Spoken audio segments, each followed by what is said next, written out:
on the night, Twisted Minds were told, we'll just replay it next day. And then the next day they were said, actually, the original result's going to stand, so Rock are going to win 3-1. So there's a lot of blame to go around. But what if I told you the admin in question who pressed the wrong button isn't a Saudi eLeague admin? Whoa. Exclusive scoop. Who could he be? I want to ask you something, Sika. Are you guys streaming your scrims? Oh, no, we're not. Are you blocking teams from streaming scrims? We had our behind-the-scenes mystery coach who... We had a coach on Valiant that wasn't signed with the team, but he was a helping neighbor. He was a kind neighbor helping us out. Who? And I remember he just we stayed for an hour after the game in the facility, and he's laying into us the whole time speaking Korean. I have no idea what he's saying. I just joined Discord with my friends, got my AirPod in. I'm just letting them listen to it. I'm typing what is this guy saying, bruh? What I don't know how you guys feel. I wish someone had a business degree in this call because it would be really useful to get their opinion. What do you guys think of Jake and his $100 coaching? Oh, I saw that.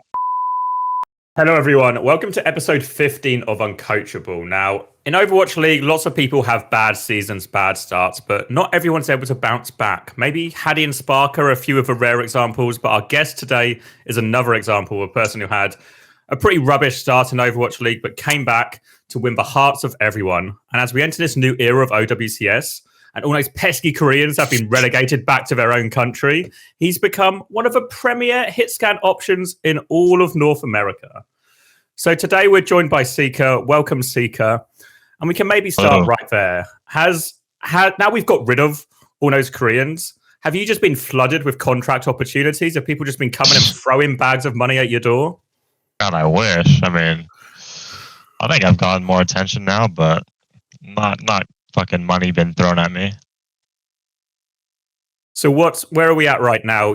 For you, you're with Winthrop essentially, or Winthrop, the unofficial non-collegiate version of Winthrop, and you guys are looking for org and just competing in America, trying to overthrow Toronto. Pretty much, yeah. And how is that going right now? Because I think a lot of people have probably seen a lot of European scrims, but what's the current power level ranking between all the NA teams? I think it's pretty close right now. There's not really a big difference. There's obviously there's Toronto, which is a really good team. I think there's also Timeless, which is a good team. And then I think that's about it for the top three. I feel there's not a lot of super good teams other than that. I think it's just the usual, just normally how NNA is, where there's kind of tier levels. There's going to be the really good teams, and the rest of it kind of just gets mid. So I feel we're probably we're top three for sure. Did you at any point have the opportunity to be on any of these upper echelon teams, or were you the one waiting for the opportunity to fall to you? I wanted to I knew some people were going to move away. I knew all of Timeless, my team, were going to disband. So I was asking about Toronto because I heard Toronto was happening, and I was asking maybe we can try and get me, you, RuPaul, me, Lenny, RuPaul, and try and build that. But I heard they were getting a Korean DPS, so I humbled myself. But no, I think Sam messaged me, and then I was I'll play with these guys because obviously these guys are if I can't play with I'm obviously not going to get over this team over Merit or someone who's a world champion. So I'm really confident I can win with this Winthrop team.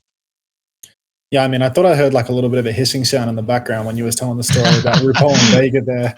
I mean, is there anything to unpack there? Did you guys have an initial agreement that you were going to go try and make something happen together as a deal, and they disappeared, or what? Because I've seen some King Cobras on Twitter. There's something going on here.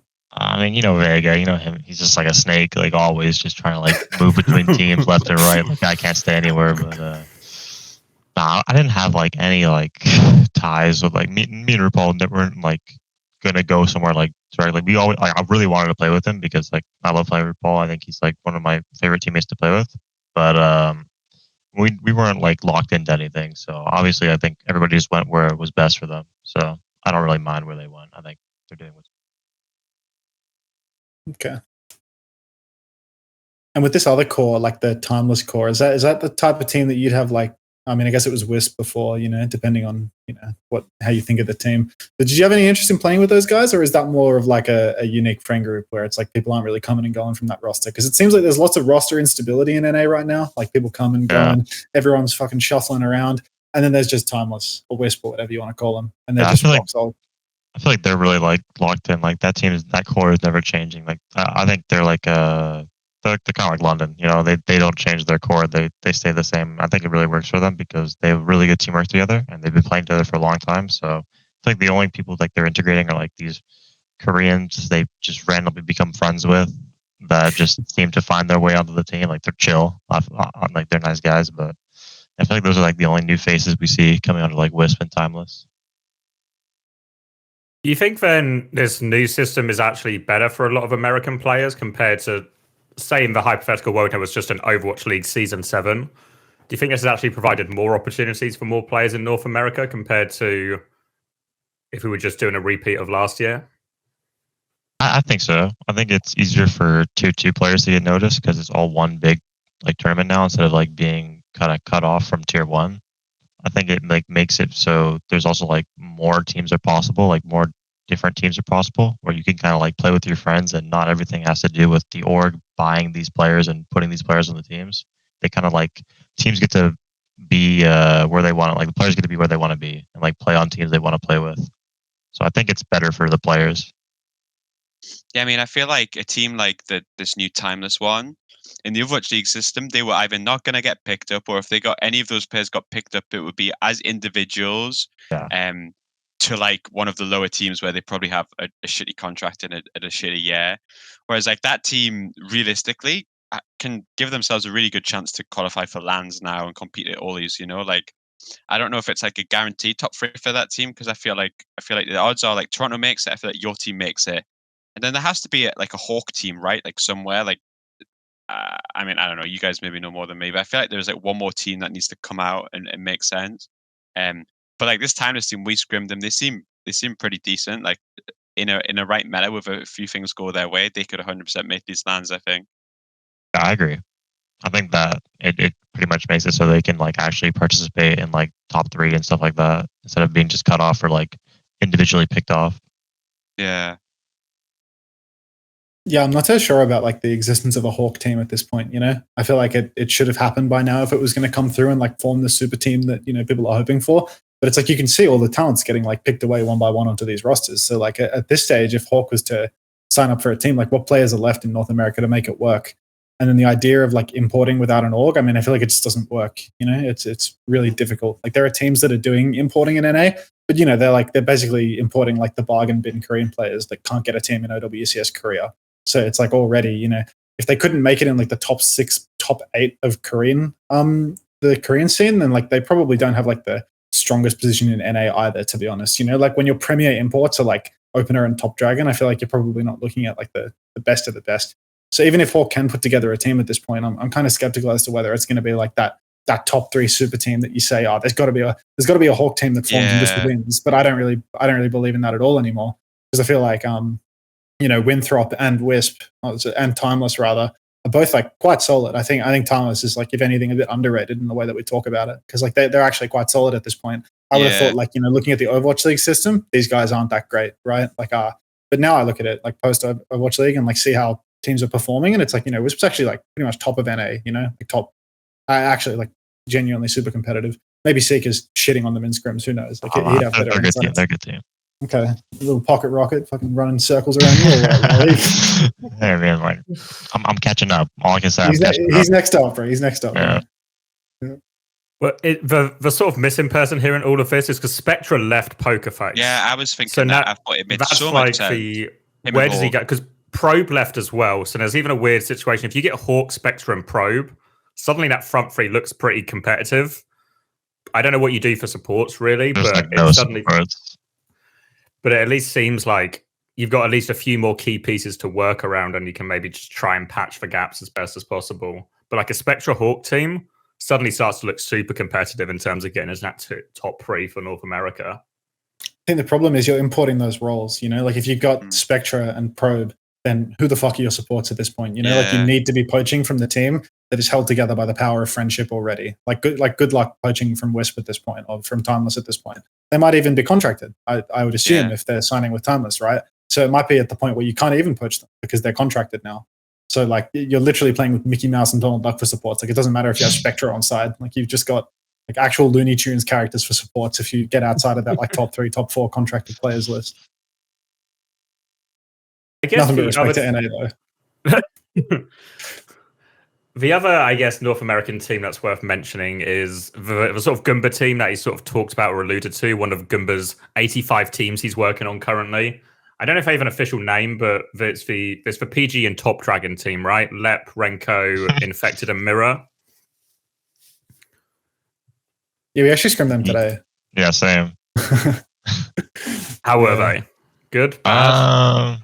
They're better than they were before. I mean, it was the first time we scrimmed them, so I don't know. They took like 2 maps off us, so they're a team. It was the same for us. Two maps off us, and it's like I think they have potential to be good on some points. Yeah, they do have potential. You know, like they actually like towards the end of the block, it's like they found something that they were actually good at, and they won the maps. You know, so I think there's like definitely something there, but there's also something not there. You know, it depends on the goal. Such a random group of people, though. It's just so crazy, like seeing all those players on one team together, like.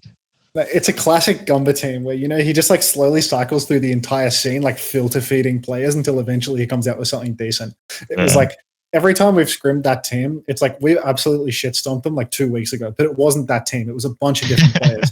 And the guy that booked scrims for Maryville, he asked me like, do you want me to book with this team again? And I'm like, keep booking with these guys because they're going to get better. And it's like, I don't mean that they're going to like review and get better. Like Gunba's literally going to like execute 3 players a week until eventually it works. And it's happened, you know, like I was looking at Twitter and it's like, X10, I've been shot dead in the streets. Jacob, I've been shot dead. I'm bleeding out right now. It's like everyone is so upset, sad tweeting, and then we scrim them and they're better. And it's like, oh, okay, I guess that's good. It all makes sense now.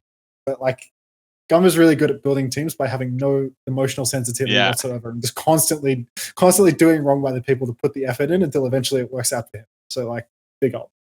So 2 ideas. It's the power of friendship versus the power of ruthless replacing players until we have the right ones. Yeah. We'll see who comes out on top. I think that's like a true dark horse though, you know, like that roster making top 3 NA, like they'd be pretty fucking optimistic, you know. That would be maybe if the meta's right, but that would be a piping hot take, I think. That's like top Dragon having generational performance. Yeah, because when I was on Maryville, we scrimmed against that team, and it felt like it was just top. Like I guess we scrimmed against the non-Gunba version, the Top Dragon version. But even on ping, that guy was like actually kind of like farming the scrim.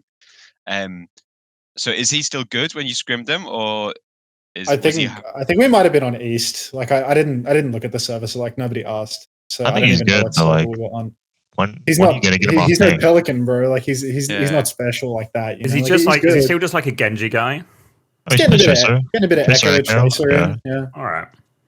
I think the only problem is like he's never going to be off ping. So like I think he's a good player, but if he's not able to 1v9 and stuff like that, then if he's on ping, it's going to be like a liability.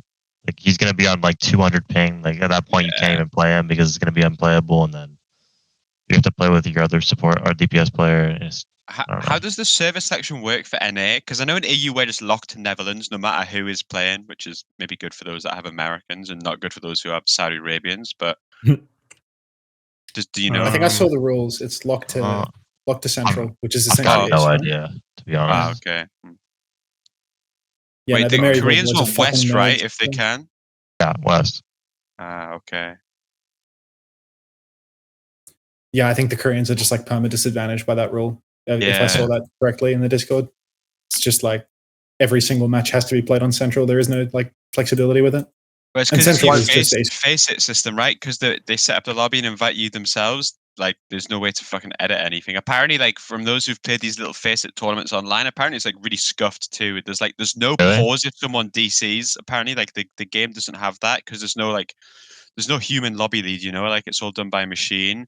And it's something like once the first person accepts the invite, you have like a minute to get everyone in and the guy just starts the lobby anyway. So it's like you have to be like the automation, let's say, supposedly needs some some work. Really, they Have you have played like it, Super? no, I haven't. But like, there's no way that's gonna happen in like tier 1. Surely Well, there's gonna my be like feeling is that observers, people in the lobby. Just wait. The Swiss stage stage it will. will, right? Yeah, the Yeah. Swiss stage Maybe might once we be get like to really stage, sketchy. They might be able to afford a human to press pause or go back to lobby if that's what they want Or to for do. restart. Yeah.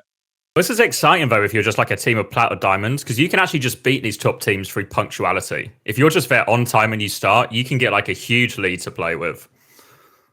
So there's maybe an opening for massive upsets. If there's like a 1 minute margin there, we're going to see like an unbelievable amount of DQs on OWCS day one. Like if there's a 1 minute margin for this shit, I'm gonna have to go into the schedule and like rebook our whole OWCS days just to make sure that there's like absolutely no chance that people are fucking rubbing one out 5 minutes before the match. Like there's just no way. It's Everyone's there an hour before. Just nobody go anywhere, just in case. Just be ready, guys. Yeah. Because I was thinking it's like we probably don't need a warm up for round 1 of Swiss because we're actually versus people that don't have hands more than likely. There's like a 1% chance that you verse real players in round 1 of Swiss. But maybe we need like a pretend warm-up scrim just to make sure that people are there, like ready to click join lobby if there's a 1 minute margin on it. That's troubling.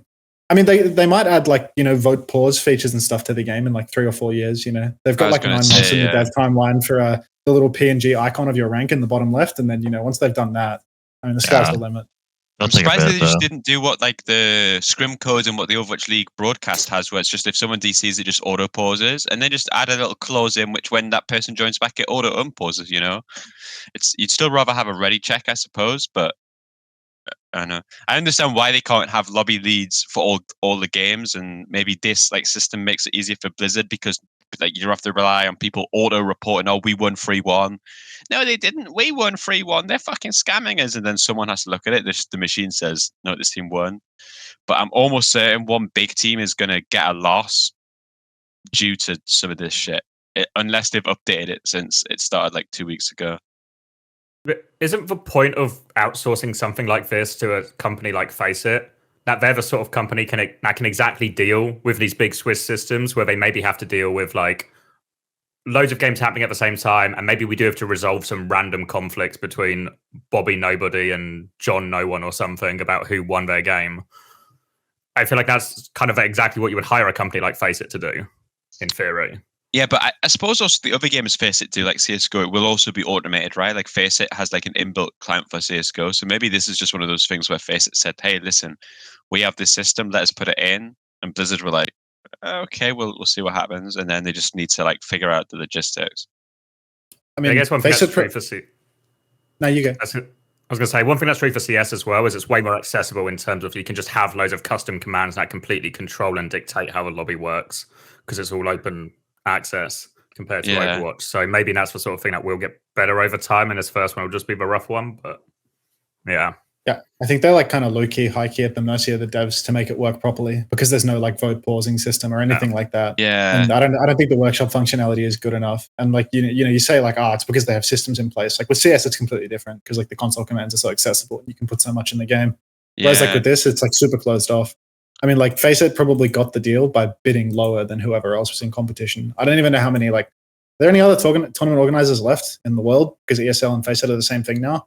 But like, they would have bid lower. I don't know. Yeah, I guess if Blast was bidding. But it's like, I mean, FaceIT fired 15% of their employees today or yesterday. Like they're not paying a bunch of admins to watch every Swiss game. You know what I mean? Like they're going for like full budget automation. That you are getting disqualified. And there's going to be like no one there to answer your question. And you're like, please can we play the match? We were 1 minute late. Like, it's going to be horrible. It's going to be sick.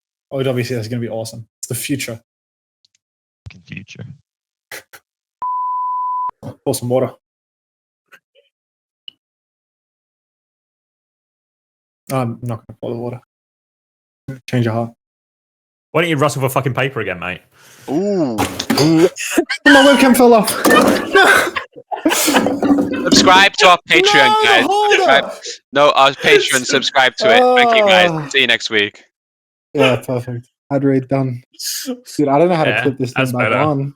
No, that actually goes hard. That's actually really good. Yeah? You want to make that just get it where we ask it. I'm not going to... I'm sideways. Yeah.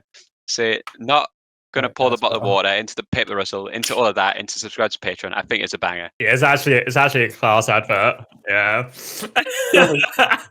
Like the timing. Water pour just for posterity.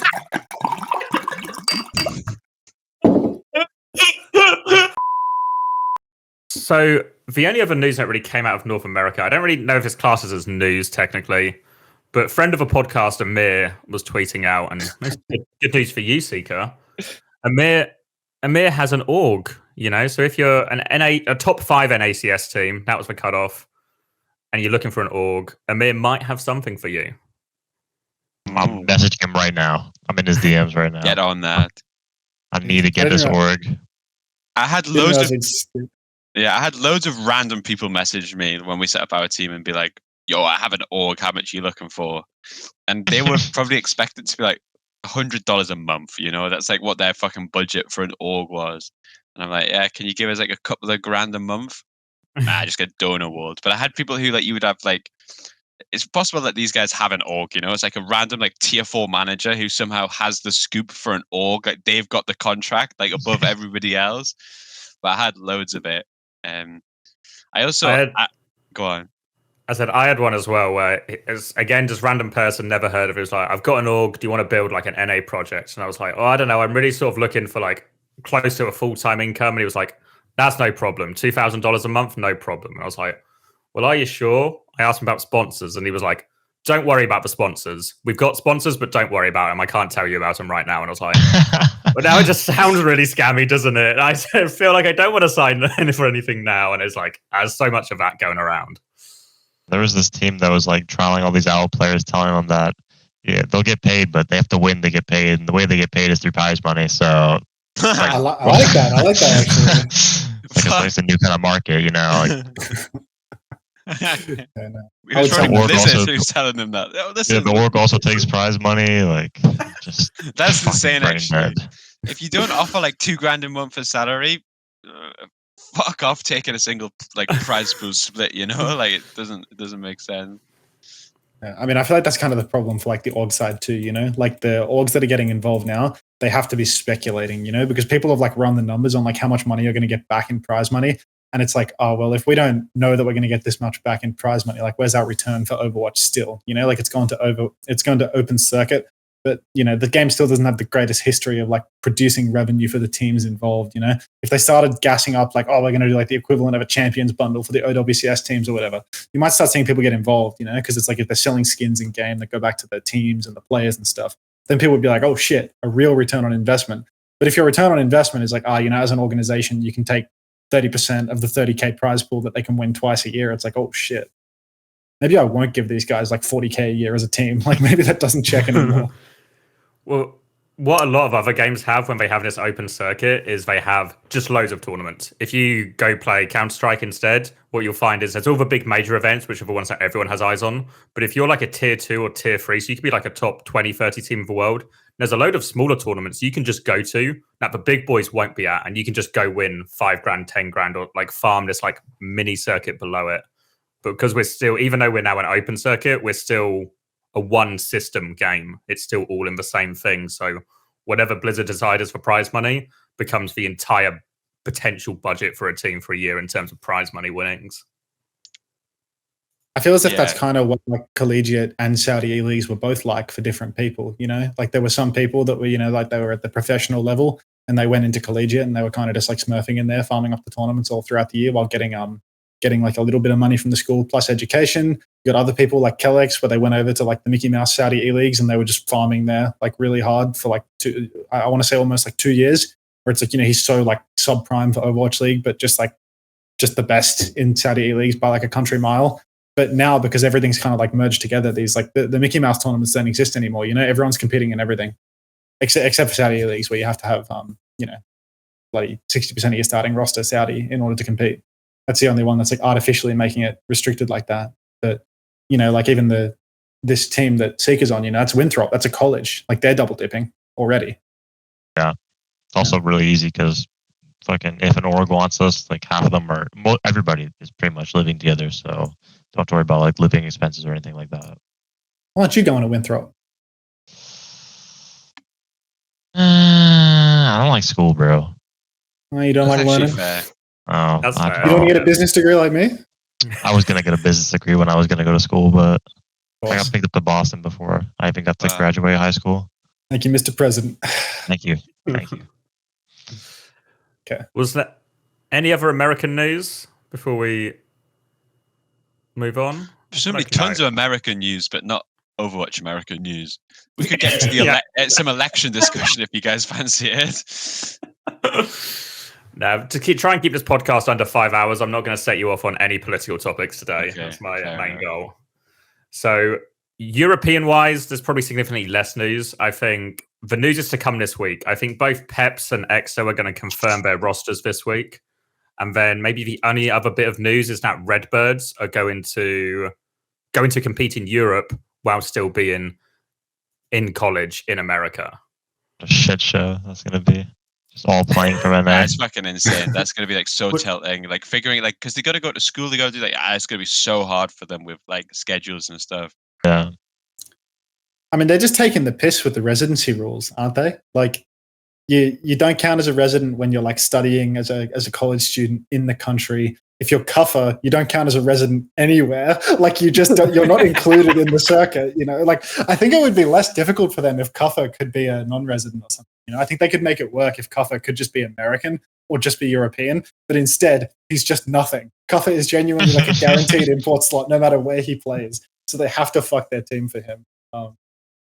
I don't know. I think it would be really sick if like a month after the OWCS announcement, they could figure out where Australians fit in the fucking universe and put them in a region so that we're not imported everywhere. But, you know, that's just much more bias. Yeah, no. I saw they also let Avril and Custer go, you know, and I was like thinking only Uber survives, you know, he's the only one that survived the Australian purge from Blizzard Entertainment. I suppose Unter's kind of still hanging in there too. No, I'm sure I've been shot dead in the streets, dude. I'm there with like X10 and whatnot. Like it's bad. Yeah, it's just going to be rough, right? Because also Europe is actually so competitive. So I actually don't. I mean, they probably get top 8, right? They get into the group stage, but I really don't see them making top 3 somehow in this. So I don't know what the long-term goal is. They just want to play the game, bro. Like they just want to play some competitive Overwatch, and unfortunately, the new system is making it a little difficult for them to do that. It's funny because like the decision to go to uni from all of them, I'm like, yeah, that's a good decision. Like, well done, like a smart. And then they just get like fucking walloped, you know. Like, the OWCS is like, fuck. It was kind of like yeah. I mean, first, I guess. I don't know. I was gonna say if you let like college students count as NA residents, is there any like abuse? But I feel like is a university gonna sign 5 Korean players? Yes. I feel like you think it would happen. I genuinely think some of these schools are like they're so far on the spectrum of like we're not really a university. We're more of like an Overwatch team with a little bit of like a school component. You know what I mean? I feel like one team would actually just go crazy with it. You know, like I don't know which organization would be bonkers enough to do it, but I feel like the collegiate scene is so ridiculous. You know, like look at Winthrop. You know, like I'm not gonna. Maybe I shouldn't like throw too much shade at Winthrop or whatever, but I feel like, you know, they've got like. I mean, they've got poor little Tree in that house, dude. Like that kid is destroying his life in that university campus, and the school is just supporting it. You know, it's like if that was a real school, it wouldn't happen in a million years. It simply would not happen. You know? Like it has to be a fucking Kappa school that is purely invested in their video gaming results in order to let something like that be occurring. You know what I mean? Like just let a kid live on the campus. It's like this. It feels unacceptable. You know, it feels borderline abusive, but it's just happening anyway because no one fucking cares. So I don't think 5 Koreans getting signed to a team in NA is out of the question when that is happening in NA Collegiate already. Well, you've got to go one of 2 ways, right? You either stop the abuse or you just lean into it and go, why not? What if Maryville just signed an elite Korean team and shoved them all in a college dorm somewhere and then entered NA? I mean, that's my proposition for next semester. I'm just looking for my next chance to cut Dante. So like I'm working on it. Dante can't escape. God bless him. Yeah, no. I've been following him everywhere, just trying to take his job one last time. And his education this time as well. Get out of school. It just nice feels degree you got so there, buddy. It's like, pack your shit, put it in your fucking Tesla, get out. So yeah, otherwise, I think Europe is very much, it's all to come, right? I think there's a few more announcements going to come over the roster lock But other than that, not all that much. Then in terms of like other regions, Korea doesn't really have, I guess, too much news other than the Spectre and Probe leaving. Everyone else is locked in because they're in the group stage of it's going to start this Friday. Then Saudi eLeague has also started and created a series of. It's only been going a few days, but there's a series of situations already. So more than one situation. Yeah, well, there was one upset where Rock Esports, which is the Checkmate team, lost to R8, which is just one of these Saudi teams with probably a lot of Saudi players you've never heard of, plus Ice and Hera, who are EU contenders players. Rock lost to that? Yeah, 3-0 as well. Oh, you've checkmate another $1,000 a month. Good grief. No way. Yeah, it's fair to say the only one that won there was probably Checkmate's bank account. But because I remember asking them like, oh, did something happen? Is it like a 3-0 but a technical disqualification? They were like, oh no, we just lost. They couldn't handle the Doomfister 2 at all.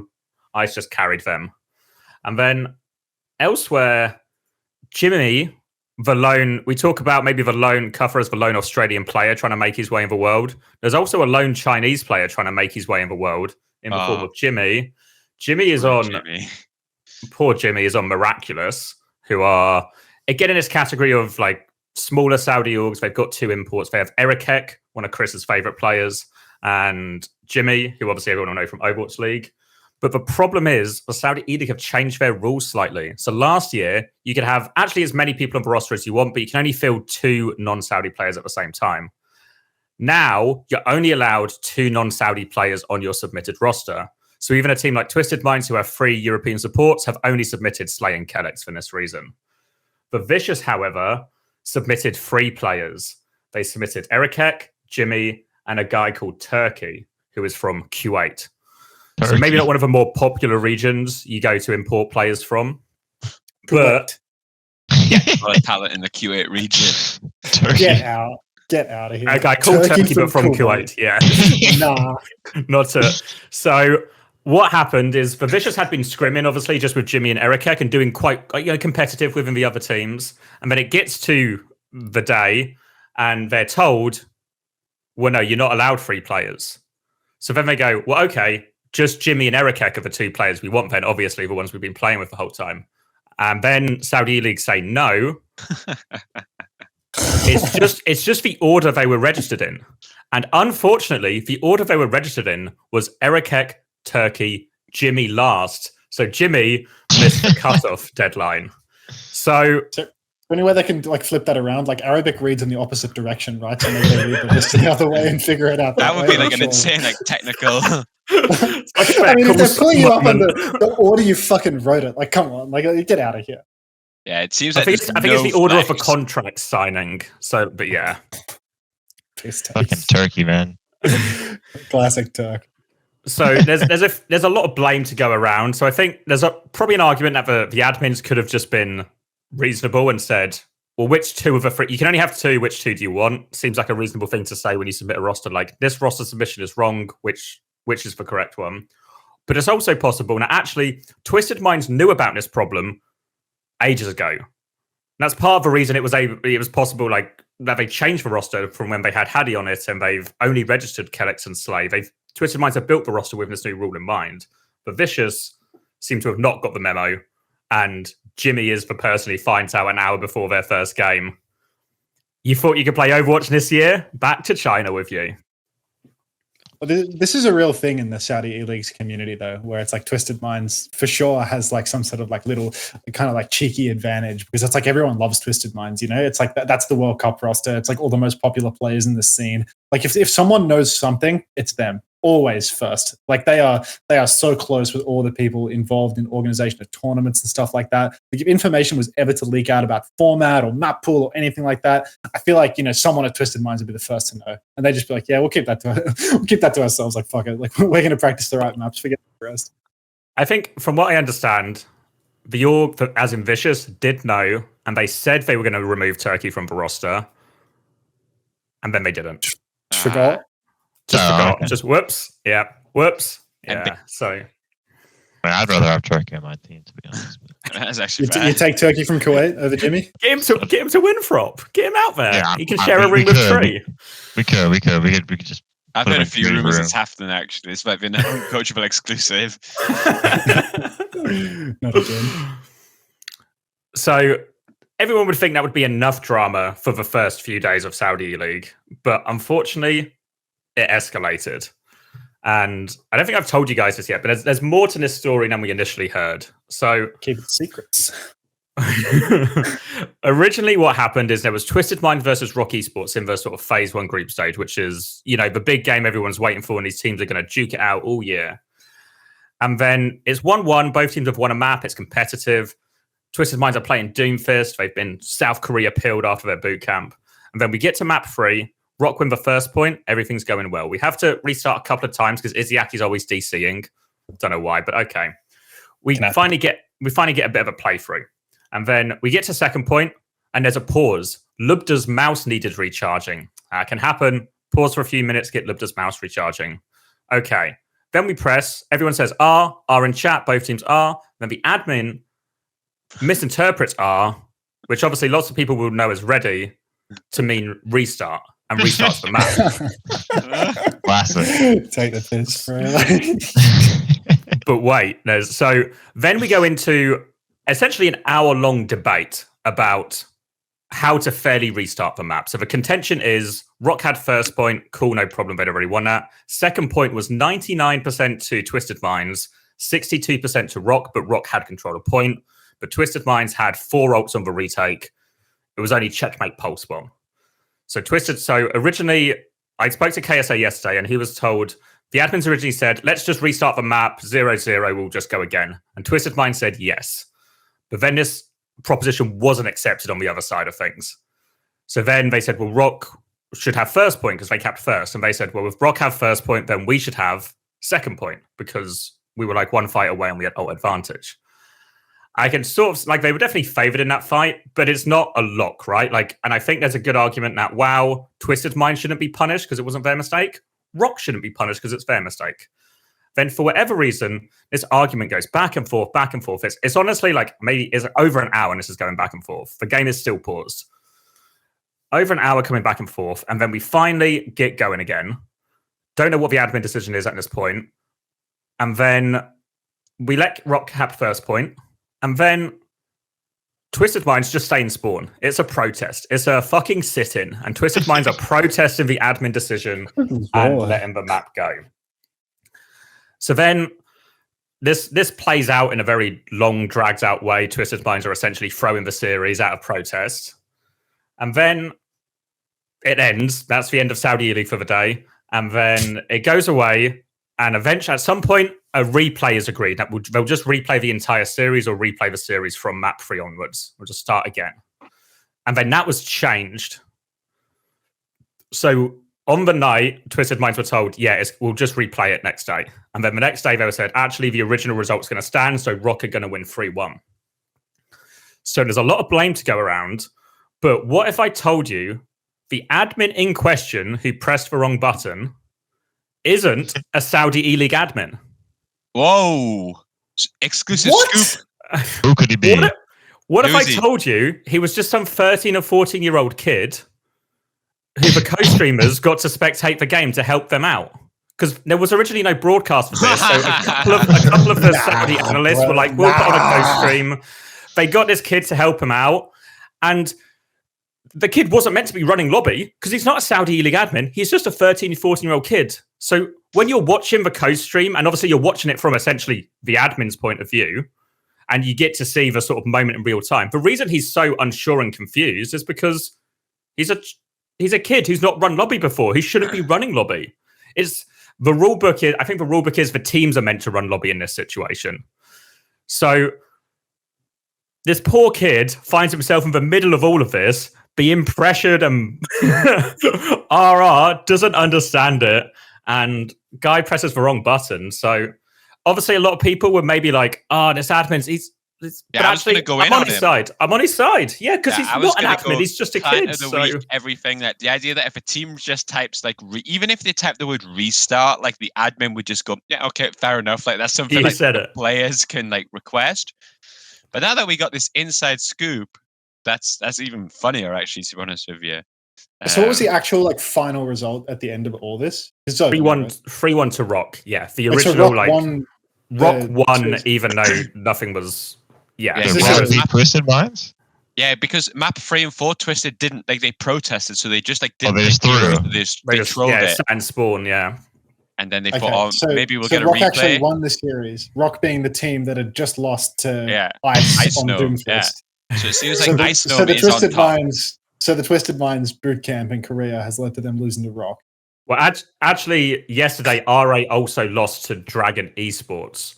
Dragon Esports are on top. But your trust me team beat R8 Esports. So it's actually upset Central over in Saudi eLeague. Anyone's game. It's anyone's game. So Saudi eLeague is wild. When I spoke to KSA, because obviously there's an argument here now, actually Twisted Minds have a client of the week for going on protest. But I think that the sentiment from KSA very much seemed to be they were like, if they're not going to listen to us and just play out from the beginning, if they're going to not give us this round, then what's even the point? We're going to protest. So general unhappiness, I think, from the Twisted Minds camp on the in the Saudi eLeague front. Is this just seeding? Like it doesn't even matter. The way it works, this is phase 1 group stage. So there's phase 1 group stage, phase 2 group stage, and playoffs. If you get top 2 in phase 1, you get to skip phase 2, which is really nice if you're Rock or Twisted, because phase 2 clashes with OWCS second week of groups. Like it actually full clashes? Like you have to I don't know if the time clashes, but the days clash. So you'd have to maybe play multiple matches in the day. So it might be fine, but it would be like a nice thing to avoid it. But to be honest, it would be the way it works is top 6 go to the playoffs in Saudi eLeague. So it's actually impossible for them not to get top 6, surely, right? So it's not going to matter at the end of the day anyway. That was also, KSA was like, well, it's like, if there's a time for us to sort of protest and just make a complaint, we're not actually really risking all that much, which I guess in some ways actually undermines the value of a protest if you're not truly risking anything. But I do think this Doomfist stuff is like really bad news for Twisted Minds though, you know? Like I look at Twisted Minds and it's like, what are they gonna do? KSA on Doom, no Quartz in the lobby? Is that what's going on here? Is that the roster that they feel? Yeah. It's like that team is like so reliant on Quartz being the best player in the fucking universe on HitScan, you know? Like he's so far ahead of everyone else on that role. And putting him on the bench feels like crazy, like a crazy downgrade. And then I think Doomfist has got to be like one of KSA's weakest tanks, you know? Like he's a very strong off-tank player and Doomfist just ain't that, you know? So I feel like this is probably like one of the weakest metas possible for Twisted if that's the direction they choose to go. Maybe they'll come back to Europe and like start playing stuff that like suits their strengths more.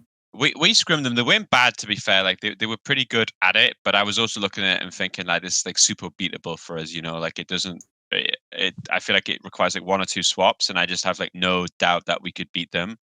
But I think you're right. Like I think that if they come back to Europe and they say everyone's like, oh yeah, by the way, like Ram Lucio Moira is really hot, I think they're like, yeah, works for me, you know, especially they bring Quartz back in, put like just copy his comp. I think they're probably quite pleased with that. Well, I think they're pretty convinced Doom's meta based on their experiences in Korea, but they also said like worst comes to worst, we can just swap back to Ram and HitScan, and then we've just got people who are really good at those heroes and make it work. So I think they've got like both options open to them, but they seem pretty doom pilled after getting a certain type of match result in Korea after they went out there. Yeah. They came back on the doom pill. Sometimes you go abroad and you come back different, Max. It can happen. Oh, yeah, familiar. I want to ask you something, Sika. Are you guys streaming your scrims? No, we're not. Are you blocking teams from streaming scrims? No, you can stream. We streamed Owl Spray Check and they were streaming their POV, so we don't care. We're just not going to stream our POV. Because I feel like it's been like I don't know how you guys have felt, but I feel like Overwatch, like this, like new, obviously as the mastermind behind this revolution, that's just classic Chris TFA, you know, like this guy just tried not to let him get political, but he's getting political. He just changes things. Like, just vote for this guy. He just genius. Anyway, I feel like I've watched more Overwatch streams than recently. Like, I feel like the actual content's been really good. I don't know. It's been interesting. Like, you guys have obviously also streamed it, right, Max? But you do it with comms, so you do it like fully balls out from Dante's POV. Yeah.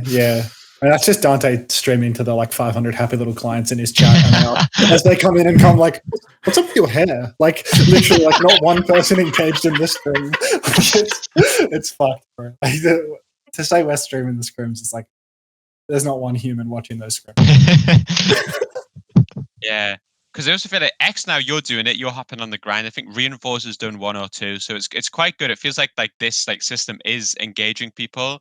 I don't know. My feeling somewhere is that it also is about to run out. You know, like I think Toronto block streaming scrims, right?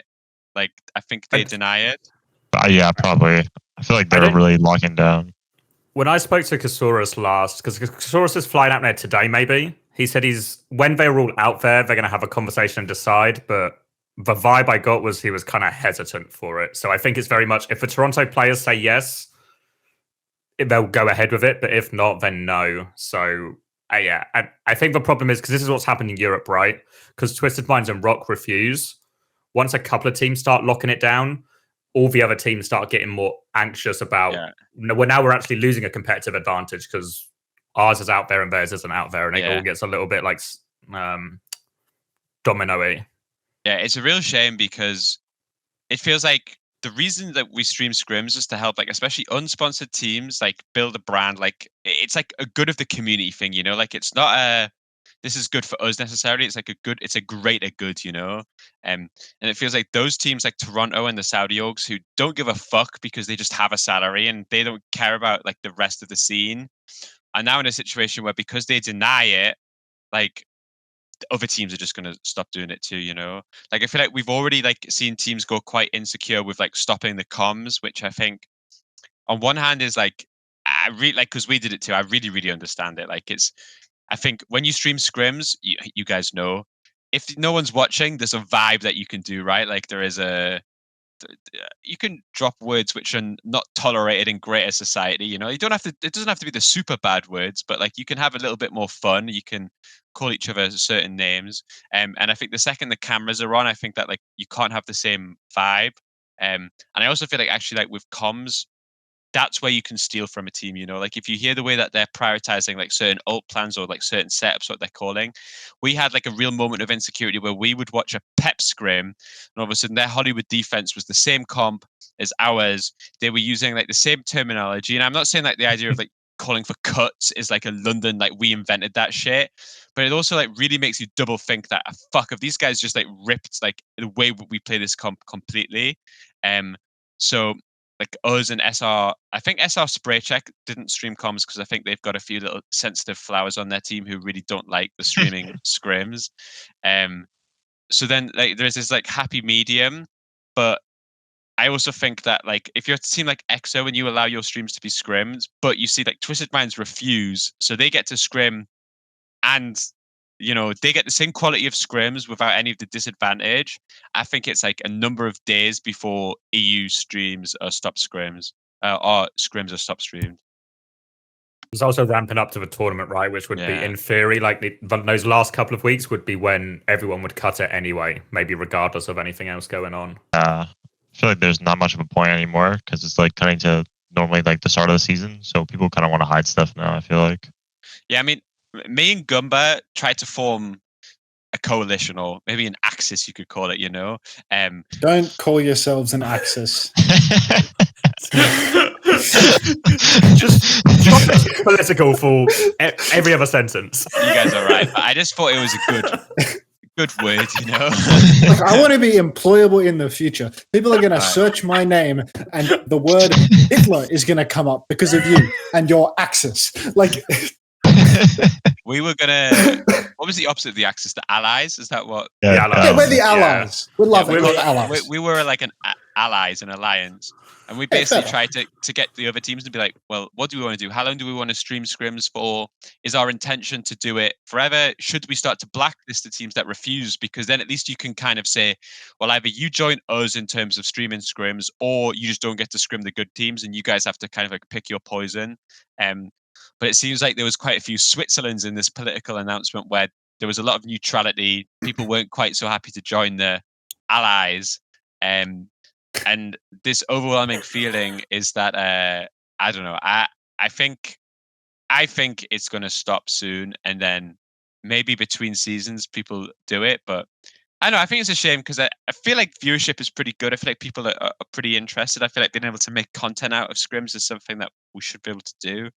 But this is me kind of like forewarning that I think it's on the road to death. Yeah, I mean, I think it's a strategic disadvantage, and some teams they can't even keep the vocabulary under wraps. Winthrop, they can't even keep the vocabulary under wraps to go live in the first place. Sorry. And like the further into the tournaments we get, people just have less and less of an incentive. More people are going to protest. Everyone's going to give up on it. Yeah, it's just going to be we Spitfire versus until eventually they give up as well. Yeah. The theory, even originally, wasn't most of the theory though to actually fill a void. In terms of, there'll be periods where the tournaments are going on, and then there'll be enough content and coverage of the teams in theory because they're playing matches all the time, and there's coverage of the games and the tournaments and everything they're playing in.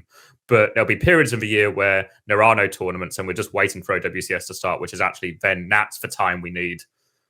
There's no prize money to play for, right? There's not going to be no prize money for maybe 6 weeks, 2 months. And that's when you need the streaming scrims or the coverage for everyone to sort of fill a void in content for the community or the greater good, but also fill a void for how is a lot of teams making money in that period of time if there's no tournaments to play in. Yeah, maybe. I don't know. I feel like the problem is that, like, what if we stop? Let's say we stop tomorrow. Everyone stops tomorrow. After this, like, tournament cycle is over, the next one starts so soon, and then after that, there is like a few months break or a World Cup of some sort. Then it just kind of like ramps up, and I feel like my feeling is that teams are just going to be less interested in going again. I feel like, from what I understand, the players on my team that streamed the scrims made pretty decent money from it. Like it was actually like, if you combine the streaming money and like the prize pool that hopefully we get some sort of slice of, then it's like actually pretty good. But it's those teams that are on guaranteed salaries who are like, yeah, fuck everyone else, like we just want to kind of like do our own thing. I also need to make a correction. Like Gunba, fucking client, like this guy said in your interview that like, oh, the reason like London like was scared to stream our scrim or something, like we fucking streamed like most of their blocks. It's just certain blocks we just didn't stream, not because it was like a fucking effort to hide it. Like we would fucking hide half our scrims against them because especially these days we're getting fucking smacked around. That's not what it is. It's just, sometimes people don't press live. It's not like some sort of fucking conspiracy theory, Gunba, you fucking idiot, spreading misinformation. So I just needed to say that on the big platform of Uncoachable to let him know. Yeah. Okay. Anyone else? I want to know if Seeker has like any interest in streaming them. Like you said that Winthrop doesn't do it, and I like loosely insinuated that you don't do it because you're all racist, even though it's not true. But do you not do it like just because you can't be asked, or what? Because I feel like you have one of the biggest streams in NA. Yeah, you would make bank from it, bro. I mean, I feel like as a team, I think we're just trying to like focus on ourselves, and we don't really want the outside pressure of like. Because sometimes when you stream scrims, like I'm sure Chris knows, like. When all these guys love to hype up the score of the scrims and everybody's like fucking scrim bucks, everything, like holy shit, London Spitfire's getting fucking shit on 6-0 the whole block, 9-0 the rest of the block. Like I don't think we want this outside pressure. We just kind of want to like chill and like focus on ourselves, and then when we're ready for the match, like we actually like. Is Kaluj on that team? God, yeah, he's on. That makes sense actually, because Kaluj doesn't want the lights too bright, Yeah, he's got like we're choking, guys. Substantially. Yeah. Okay. All right. So you want to keep the lights nice and dim. Yeah. I'm all for streaming scrims. I think it's like perfect. Like it's great to stream something that we don't normally get to stream, and like it helps us. Like because for pro players, streaming is like so much time to take out of your day because you're already going to be spending a lot of time scrimming, and you can't stream that. Because Overwatch League, obviously you can't stream that, but now you can stream it. So now it's like you get to do two things at once. Like it's perfect. Double dip. Yeah. 2 streams, 1 scrim. Team. Yeah. I mean, I don't know if I think you are right. Like, I think that like everyone wanted to know the score. Like, there's been blocks where we've like used this experimental blocks, right? Which like every team who's ever scrimmed in history has gone into a scrim with the intention of like practicing, and then we'll go like 2 and 4 against like a team that we should beat, and then I do see comments like, "Oh, they're fucking shit," like that, and it's like, it's just like pointless. this narrative, I don't want to be like asked. yeah, but also I think it requires people to put on their like big boy. Like over time, if like the results from officials don't match the results from scrims, then maybe people will just like stop putting emphasis on it. But I think it's like a learning thing as well, because a lot of the time, like in the block you guys played yesterday, and unbelievably, at some point, people weren't playing Moira Lucio. People weren't playing Moira Lucio. Chat was losing its shit. Why are they on this? Why are they throwing? Why are they on these heroes? And it's like, well, I don't think people experience that, if you know, like, because people who don't watch scrims, they just see the matches. So therefore, if you were doing this in a match and risking something like this, it's either like a desperation move or it maybe is just a bad choice. But people don't have the experience with scrims, so there's like a level of like learning, hopefully, for like everyone to do.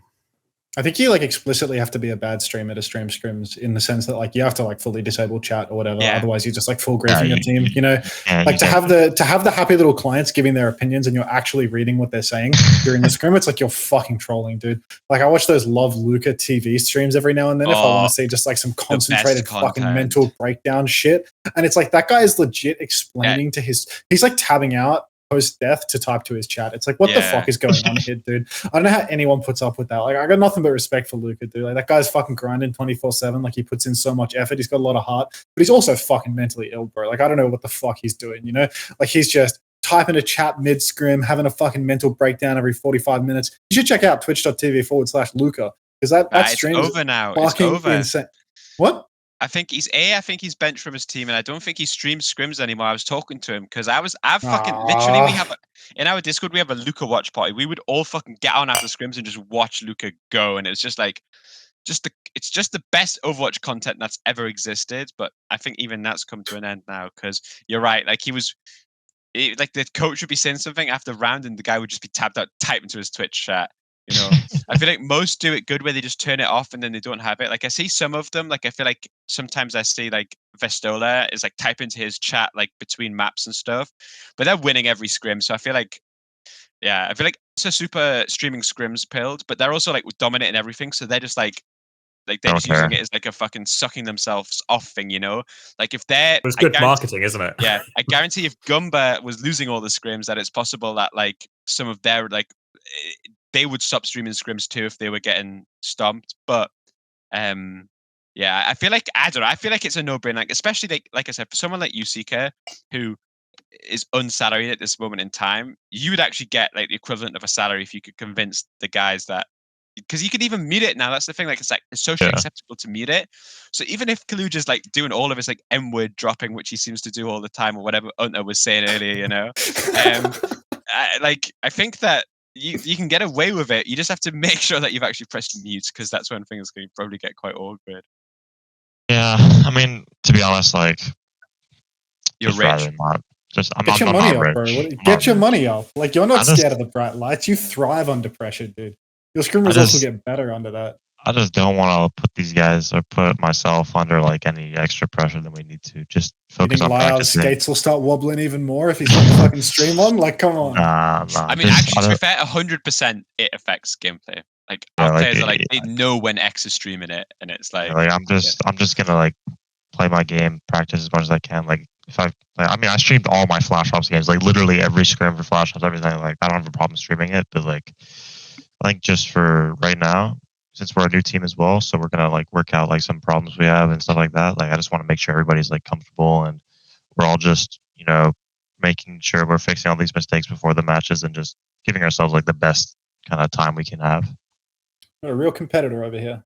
Unbelievable. But I don't know if the future is actually, rather than having it where we just turn up every day and like how many scrims are we getting, you have like then more dedicated blocks for like almost more like a show match than anything, if you know what I mean. Like, yeah, we'll just do it like once or twice a week or something where we'll stream a couple. rather than it being like an everyday. And then there's like the teams getting that level of privacy and their own time to fix their problems. And then there is still like the excitement and the content there. Yeah, my feeling is that like for it to flourish, there needs to be like a collective, everybody sees the bigger picture.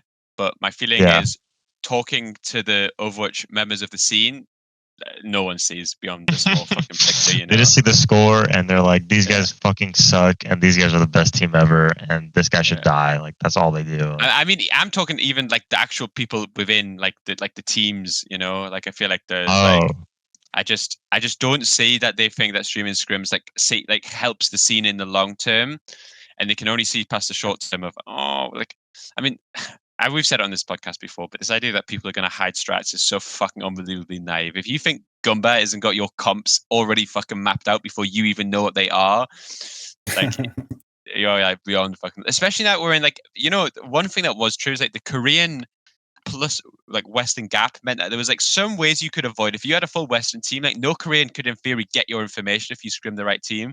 But in Europe and America, everybody knows everyone, so your information is just out there permanently, and there's no way to hide it. There really is no hiding anything anymore. Yeah. But people are still going to hide their scrims when it gets closer to tournament time because the lights are going to be bright and people are not going to want to stream them losing. I'm surprised, like, you know, you said that we spit fire a little bit. Oh, stop coughing to death. We said that we spit fire is getting smacked around a little bit, coughing and laughing. Good Lord, get it together, Chrissy. It's your fault you're so funny. Fuck you. But yeah, we spit fire. Like you said, you're getting smacked around a little bit. Like, are you still streaming through that? Like, do you think there's like this breaking point where it's like, oh, we're getting fucked too hard. We can't do this anymore. Like, it's too embarrassing. So we're getting like, our power ranking, in my opinion, based off scrims, is like way above us, but we're kind of like above the rest slightly. Like it's like dogfights between us and like the Exos and the Twisteds and stuff. But my feeling is that if there was a tournament tomorrow, we would beat those teams. But also, I think if there's a tournament tomorrow, we don't beat them. So like when we like did the block yesterday against, like I can feel that as we start to lose more, like the pressure of the streaming like affects, like you know the type of players who it's going to affect versus who it isn't. Like there is always like some players who have, I don't know what's like light sensitivity, so like the brighter it gets, the worse it is. Whereas epilepsy? No, I think just light sensitivity. No. Is it just whatever Kalush has going on? You know? Yeah. It'd be nice to call on. Come on. And yeah, like it's like I've said, you know, I feel like if we were winning every scrim, if we were the X right now, I feel like we would be like pushing like almost on our high horse. Why are you guys hiding comms? Shut up, pussies. And if we like, and if we're losing, like if we were 6-0, I'm sure Kev's just typing in team chat, please stop streaming the fucking scrims, guys. It's not good, you know? So like there's an element of like, obviously people get so affected when they lose a scrim when it's not streamed. Like it's a fucking mental boomer. But to have it out on the public, like if you int a map and everybody sees it, I don't know. I think it's I don't know. I can see it spirals some players, and we're gonna have to hope that. Yeah. Rejects 5 times on stream, and it's over for you. Moved off the map 3 times by Liar on like one. Yeah, like maybe your career is just done. I don't know. Yeah, that's kind of like you're never coming back from that. Well, when you get it in like traditional sports, where you get like these documentaries where it's like all or nothing. They film the entire season and then release the documentary. So you're not having like, oh, I had an argument with my coach on Monday and now it's going to be streamed Monday night. And now everyone's going to be talking about it as I go into practice and on Tuesday, Wednesday, whatever. It all happens at the end of the season and by then it's all in the past.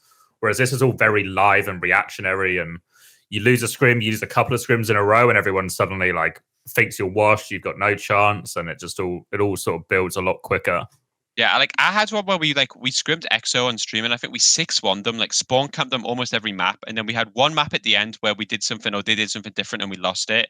And I saw comments on like a Discord or something saying, "Oh, fucking London looked really rough on certain maps," and like that, like it fucking triggers me, you know, like because I shouldn't care about them. Like, fuck, like even like we show everything, and there's still ways to like manipulate like the reputation. And obviously, like the smart thing to do is just zone out of any public commentary about it, but. Is it possible? No one can do it, you know. You'll see some guy named like Big Chungus 42 just talking about how you guys are the most shit team ever. There's no way that's gonna get to you somehow. Unfortunately, he gets to your fucking Chungus 42, but fucking he's still rent free in there no matter what you do.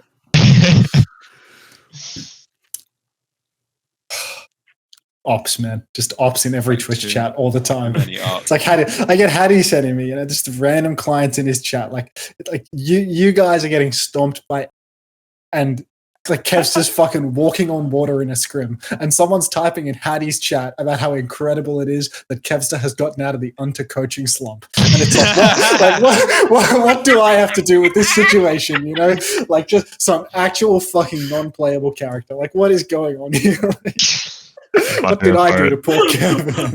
Finally, the Unter reins have been lifted from Kevster and he's free to play his own game again. The cinder blocks around poor Kevin's feet that I was just fucking slowly tying in, like, unreal. So, yeah, I don't know what the future holds for it, but we'll kind of have to just wait and see. I think it's going to pitter out here anyway. The big thing will be what happens after this tournament cycle. How does it start again, or in what form does it start again? But that's maybe a problem for the future. But enough about the future. I think we should talk about the past, because Seeker had a couple of spells in Overwatch League, and the second one was probably the more successful one on Valiant. And while I think a lot of people actually had quite a fondness for Valiant last season, a happy-go-lucky team, a bunch of underdogs trying to make it work, there's also an element here of the organization Valiant behind all of this. So how did it start? Because on the surface, how does Valiant sort of approach you guys and say, could we give you the spare change in our pocket and you play as our Overwatch League team for a year? It was the most random shit ever. I was like streaming, doing PG, and I just get added by this guy named Robert on Discord. I thought it was just like a random friend request. I accepted, obviously. He messaged me, he's like, hey, like, I'm with Immortals, like, you want to, like, we're looking for you, like, for like LA Valiant or something. And then, like, I messaged back to him talking about it. Then a couple minutes later, I just get messaged by Paintbrush. He's saying, please join this team. I'm getting, like, begged by Paintbrush to join the team. So obviously, like, I'm like, I have no offers, right? Like, at the time, like, nobody wanted me. So I decided to go with them. And then I was under the impression that I was able to build the roster. Paintbrush said that I would be able to build the roster, but it didn't end up being true. So, it was just kind of out of the blue. I just get messaged by a guy named Robert. And guy was the coach for the Immortals League of Legends team, running my LA Valiant Overwatch League team. So was it Paintbrush that got him to reach out to you? Was Paintbrush the first man on the ground? I'm pretty sure Paintbrush was like the middleman doing all the stuff. So Paintbrush knew a guy. Yeah, I think he had an org. Yeah. It's like an Amir type situation. So I feel like in light of this, anyone could randomly have the keys to the kingdom right now. So you should double down on messaging Amir to see if he's got something in the back pocket worth. Maybe it's a Robert's contract. I mean, so you said you didn't get the chance to build the roster. Who did that? Was that Paintbrush putting that together? Honestly, I don't know. You don't even know who built your team? I think it was Paintbrush. Dude, I was just approached with an offer. Like, you just showed up to work. You just showed up. I did. Just showed up. He was like, he was there. He had people in mind, right? Because he was like building the roster. Crawley, like up there. Yeah, pretty much. And like, I'm like, okay, I'll join. But he's like, we'll let you build the roster and everything. Because he thought like I was a good player, so he wanted to like. He knew it was like a shit offer. He knew it was just the worst offer I could possibly get. So he was trying to like sweeten it for me. So I'm like, okay, yeah, I'll try to build the roster. Like, I wasn't under the impression that I could get some Koreans going, but for $20,000 a year, kind of deal. Like, unfortunately, I was thinking too much. Can we ask about that then? Because I think we've said it on the podcast, but I actually don't know if it's verified, which is like the same as most of the information we spout on this podcast. But is it true that you guys wouldn't get paid for off seasons? Like when did you start to when did you effectively know you were playing for Valiant versus when was the first paycheck coming in? We got paid probably when Pro-Am started. Like we did not get paid until like we signed, which was a week before the season started. But you were still scrimming and stuff? Yeah. Did the org expect you to scrim, or they didn't even care if we scrimmed? Yeah. They didn't care if we did anything. To be honest, the guy he literally did not give a fuck. We could have done anything. We could have just literally not even showed up to scrim. Like just showed for the match. Like all he wanted to do, like the bottom line he wanted 5 players minimum that wouldn't have any problems, so they wouldn't leave, so they wouldn't have to get new players. Like they wanted the least problematic team possible, so that they could just fuck off and do whatever they want until the year is over. Did you get any or much conversations, like communication with the org throughout the season, or was it just like, all right, guys, good luck. We'll see you in 6 months? Pretty much. I think the only person that could talk to the org was like, I mean, the Robert guy was like, he was talking in our Discord like every once in a while, like just talking about like, you know, normal org stuff that's like mandatory, like payments and stuff we're expecting from like Overwatch League. Like they message him, he's relaying it, but like we never got to talk to like Immortals or anything like that. I think that was like only Paintbrush was able to do it because he was like kind of like the behind the scenes GM, while the other guy was holding like the title. So we never really got to talk to them. Was Paintbrush a coach? He was a player. He was signed as a player, and then we He played a bit of Brig, didn't he, at one point? Yeah, he did. I feel like I have that memory. Yeah, and then he hung up the Brig. He's like, you know what, guys, I'm just gonna embrace it. I'll be a coach. And he wasn't the best coach, but he did his he did his job. He did what he needed to do. He tried his best, and I can respect him for that. He kind of like at the end, I think he decided to like, he knew he was shit at coaching, and he knew like he wasn't able to help us in Somber Tracer, so he kind of just like helped us from like a vibes perspective, you know. he was like, get amazed, just here to help us out. Get you Did I fuck any of you? No, I.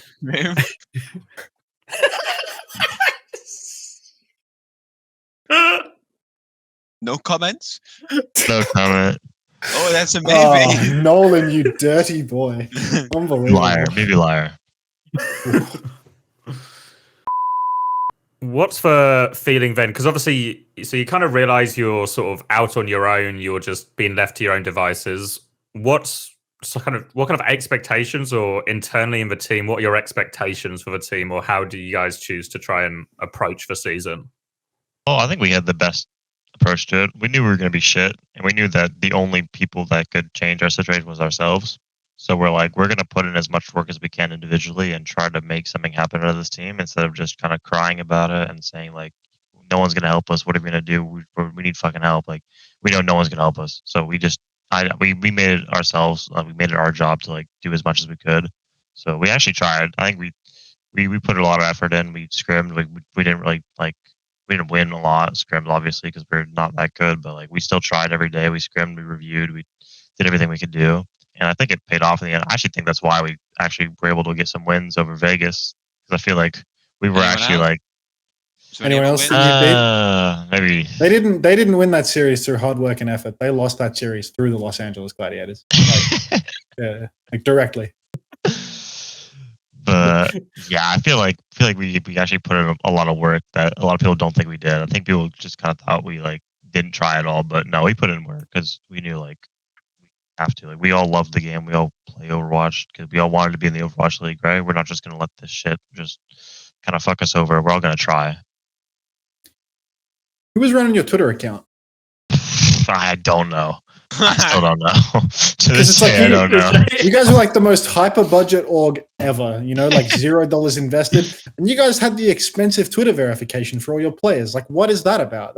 Oh, it was actually funny because it would cost an extra $1,000 to get Paintbrush his verification badge, because they could only afford like 6 slots with the free thing. So I don't know who was running it. I think we got like a social media manager near the end because Overwatch League made it mandatory that you had to have some. They were getting money presence. for that, right? Yeah. But we don't even know. We had like this fake Valiant account just to fucking troll people on. But I don't even know who did it. I remember we sent in like a graphic to get our roster announced, and they spelled Crawley's name wrong. I don't know how that happened. They made it Crawl. What the hell? Crawl. Just copy paste it, man. Yeah, it's a pretty hard job, but social media management is not for the faint of heart, dude. Like, do you remember that Nixel manager? I think that was like one of the funniest Overwatch League like series of fuck ups ever, where it was like they did something wrong. Yes. They did like and they like doubled down with it, where it's like afterwards they posted the wrong player or something. So it's like first they announced that Myeonbong had been cut accidentally, And then like later down the line, like a week later, they posted something about Gangnam Jin, and they just like had a picture of the wrong Korean player or something. Like they just had fucking. Myunbong. I swear they had Myunbong too. Like they they showed a legit, Myunbong picture after he was dropped. Cataclysmic fuck up, double it and give it to the same person, and then just take their job. God. Because it's like it's genuinely unbelievable. It's like your one job is to like post about the series of Korean players that the organization hires, and you can't even tell them apart. Like it's just comical.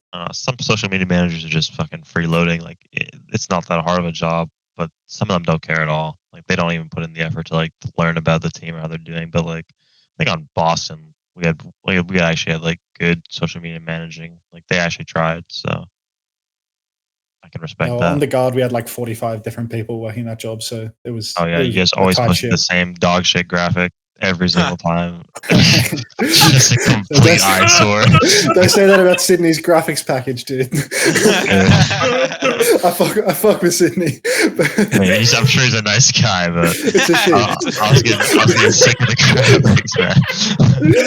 I was getting sick of the graphics. No, I know what you're saying. It was you get it towards the end of the season, and it's like kind of like overrun with like it's like vines or something. Yeah, it's like this kind of like an vines, overgrown concrete aesthetic. thing every single time. They're trying to give off this vibe that we're like a civilization that collapsed, and like there are no gladiators left. It actually made heaps of sense by the end of the season. I was going to say, now that I actually, think about it, you know, it's like something that got completely abandoned, and nature just took over, and that's what the LA Gladiators was by the end. It was a premonition.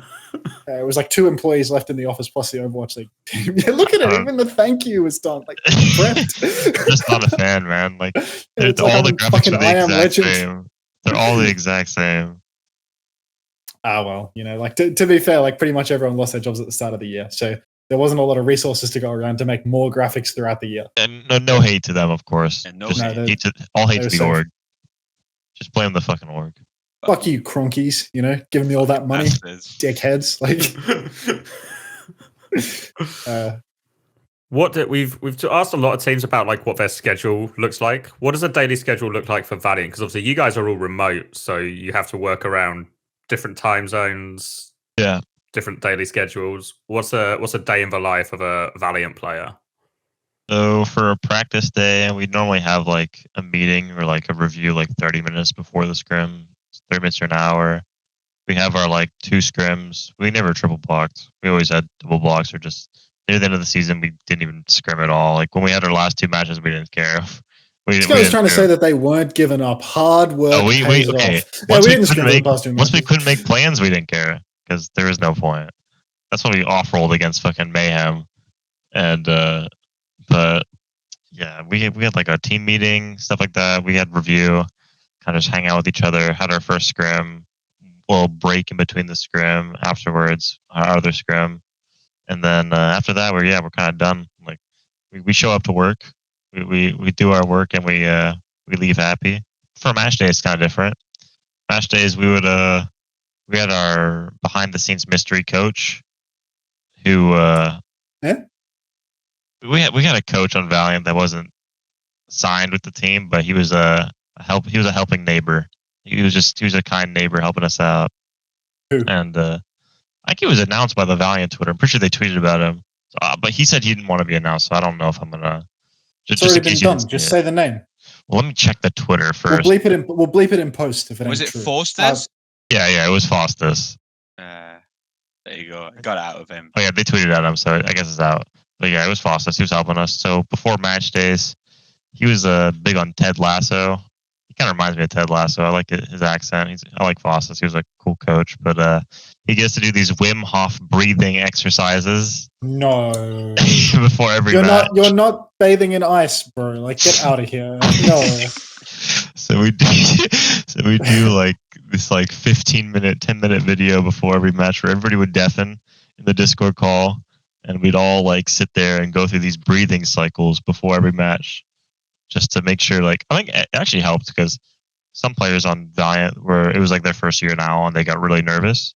So I think for like some of the players, it actually helped them a lot because God, that pro match against Vegas, we were fucking screaming our heads off, running around. It was really hectic, but I think it helped some players keep their composure. So I mean, I didn't need it that much, but I think as a team, it kind of like it made us feel more as a team doing some like activity together before a match, kind of just like placebo or some shit like that. But Yeah, it was like kind of like a fun team thing to do, no matter if it worked or not. Fair enough. But I think especially if you're remote, it probably does actually help because obviously naturally, like say in London or we're all in the same building, so we can't help but interact with each other and be together before the match. But yeah, probably better than just being all disparate before it. Yeah, we really tried to make it like not as remote as we could. Like we would even like have like our cameras on and shit, like just talking to each other, just to make it like feel like we were like together, kind of to help us kind of bond as a team and make it so it's not as horrible as the situation was, just to make the most of it and not be kind of, because it's really like it's really hard to do anything as a remote team, to beat all these teams that are in person together, because you were at such a disadvantage, you know, not being together and not being able to build all this extra chemistry outside. Like if you have problems within the team, like within the game, and you don't like this player and stuff like that's just not going to work out as well as it would in person. Like if you have a problem with this guy in person, like it's going to get fixed like literally in the same day. There's no way it won't, unless you're in Boston. But I feel like it's like really, really hard to make remote teams work against non-remote teams. Yeah, I think it certainly felt that way for us on like the 21 season of Spitfire. Now, like we all started with the right intentions, but as soon as stuff started going wrong, a lot of that went out the window and was really hard to maintain. But you guys also had like it was a long time before you guys got your first win. How does that sort of first block of time look then, where you start is obviously is for most people it's easy to start with a lot of effort, but what happens when stuff starts going wrong? You don't win any games. You realize you're remote and it's gonna stay that way. How do you handle that period of time? I feel like we were kind of just like riding off the copium of that. It's just a dive meta and we're horrible at dive, you know? Like it's a Sombra Tracer meta and we're not good at this comp. So we kind of just hope that after this patch that we'll be able to find a comp that's good for us. We had a really hard first stage, I feel like. We played against some really good teams, and like our strength of schedule, I think, was like one of the hardest strength of schedules in the whole thing. Like we played against all the good teams. It wasn't until we didn't play Vegas until the end of the year. Like that was the first time we ever played Vegas, and some teams got to play Vegas twice. Like, I don't understand, but you know, our strength of schedule was kind of hard, so we kind of didn't care that much. We knew that we were like miles behind all these other teams. They had so much practice in the off season together. They're all in person. Like we kind of didn't compare ourselves to the other teams, and we kind of just focused on our progress. And we knew it wouldn't be fast, but we knew that like over time it would get better. So we kind of just accepted the fact that we're going to lose most of our games, but keep try to stay motivated and try to stay hopeful that the rest of the season will go out better. In general, did you guys all get on then? Because you weren't like in an existing core, right? But you would all sort of brought together. Did it? But everyone was able to get on despite everything. Yeah, I think we all got along. There was some kind of like arguments sometimes, but it wasn't too bad. I think we all kind of just we would get mad at each other, and at the end of the day, we realized like we're all we have at the time. Like, who we're gonna go cry to? Like, we're not gonna someone's not gonna shit the bed in the scrim. We're gonna go tell our coach, oh, we need a new player. Like, we can't get a new player. We gotta accept that these are the people we're gonna be stuck with. Yeah, one thing that when we scrimmed you, like I felt like was interesting is I felt like you guys we could like 5-0 you in a scrim, but you guys would actually still look like you were trying in the set. Yeah. Whereas I felt like there was like so many teams, like especially with teams that had like I guess like higher expectations or like something to really, really try to play for. If you 5-0'd them, that 6th map was often just like an absolute dog, like just they gave up, you know. Like Washington, New York, like right. Yeah. If you roll them, then they're just gone. And I feel like one thing that I was always like super like I always felt like Valiant, like you guys embraced the right mindset, you know, like it was like fuck it, like whatever's gonna happen is gonna happen. And it felt like you guys were more tilt proof than basically every other team in the league.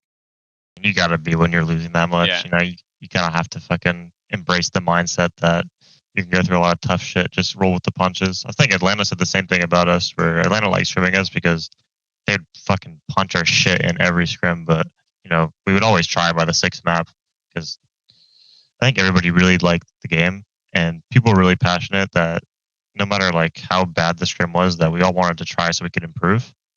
And like it showed it kind of like showed in our players' personalities that we all wanted to win no matter like how fucked our situation was.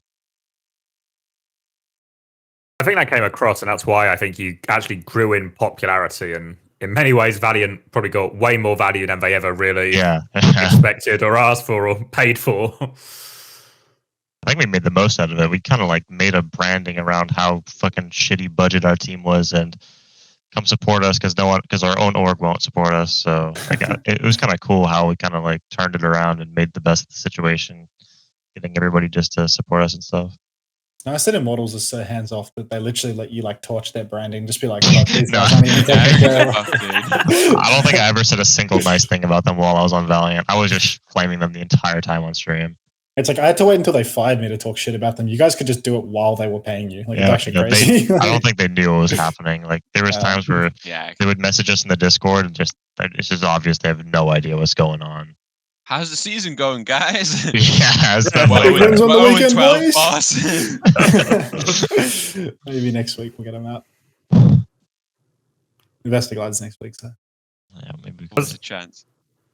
Because you talked about having a tough run of schedule. So realistically, before it happened, were you just kind of looking at the Vegas match like, this is our Super Bowl and this is where it all comes down? So when you go into that, I'll go on. Sorry, I was really dreading the Vegas match. I'm like, this is gonna be like, there's some fucking. I feel like you know how it feels. Like, unless you're a super good team, you know how like, if you're playing the worst team in anything, it can get kind of shaky. If you start to lose to them, like you really got to get in your head. You're like, you do not want to lose to this team. Like, this is the team that if you lose to, people are gonna make fun of you forever. And like, I feel like Vegas was kind of like that for us, where we were kind of fighting for the spot to not be the worst team in the league. So like versus Pro-Am, and like when Vegas turned like almost full Korean, we kind of just like we're really dreading the fact that if we lose this team, we're gonna be the worst, and we're not gonna be able to like play it off like, oh guys, you know, like yeah, we're bad, but we're not fucking Vegas bad, you know. So I think we were kind of looking towards the Vegas matches like, this is probably gonna be the only team we're gonna beat.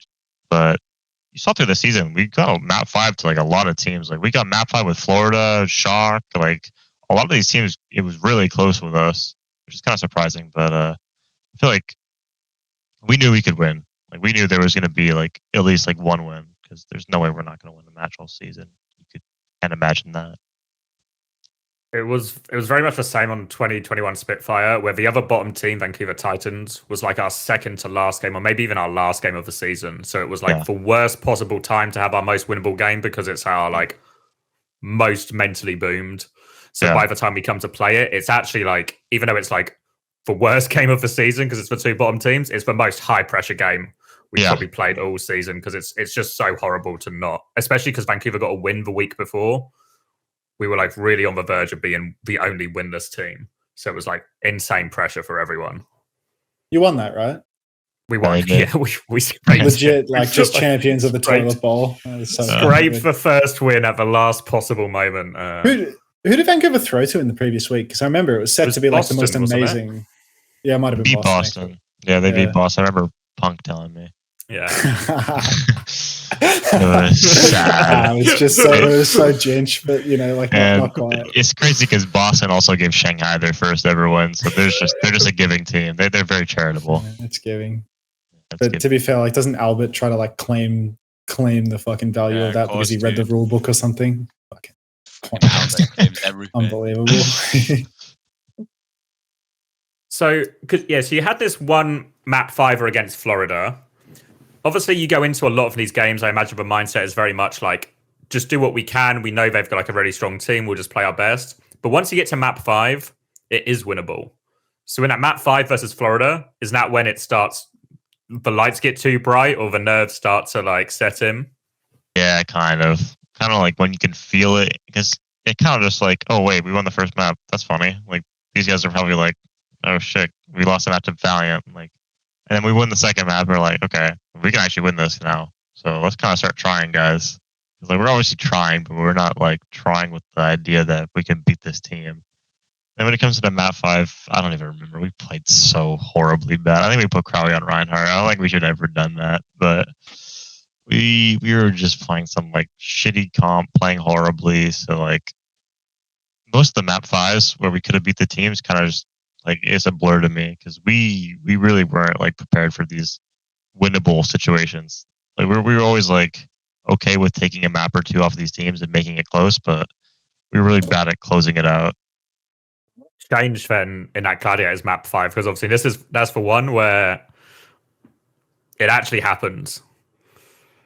The Gladiators map 5, I feel like we had so many map 5s before that, and like we were on such a high roll because there's a reverse sweep that it was like the momentum was like snowballing us into the win. Because like the Florida match, like we traded maps. Same with the Shock match, we also traded maps. But the Gladiators match, we miraculously won Gibraltar out of I don't know how. I mean, you could see the mental shatter, dude. Like a double full hold into them completely throwing push and like comp swapping out of nowhere. Like it's just over. Well, that's the thing about being such an underdog team is like like you're doing so much pressure to their mentals by like shitting on these teams, especially when they're such high value player names. Like like when the LA Valiant, when someone like little Timmy opens the Overwatch League on his iPad and he sees that his idol, like fucking Funny Astro, is just getting his shit pushed in by a liar or some just guy that looks like Jesus Christ on Lucio. Like that people are going to be putting question marks in the air, and then that all these people are like these players on the enemy team are like, guys, what if we lose to Valiant? Like I don't want to lose to Valiant. You kidding me? Everybody's gonna make fun of me. All my friends on Discord could be like, you lost to Valiant, bro. No one cares what you're saying. Like we're also typing in match chat too, like just to the match chat type's so good, dude. Such value. But you guys had just like maximum psychic damage factor. Like it genuinely like can't get any worse than what was happening there. No, we knew we had such an advantage if we were able to like if you gave us an inch, like we could actually take a mile just because of how fucking much psychological pressure we could apply to any team. So like I feel like the reverse sweep like really kind of put the cherry on top that made it like snowballable. That's why both of our wins were reverse sweeps because we were really I think Valiant was a really high momentum team. Like if we were able to snowball shit, like we could actually win because it gave us like confidence in our play, and it made it so like when we have like high energy, we actually like play a lot better. But once we start to lose, we're kind of like, oh guys, like I just remember who we are. We're Valiant. We're fucking 0-14. Like we're not gonna beat these guys. But when we get like the momentum moving, we actually start to play a lot better. I just think it's like that sounds like any motivation, remember who we are. We're the 0-14 team.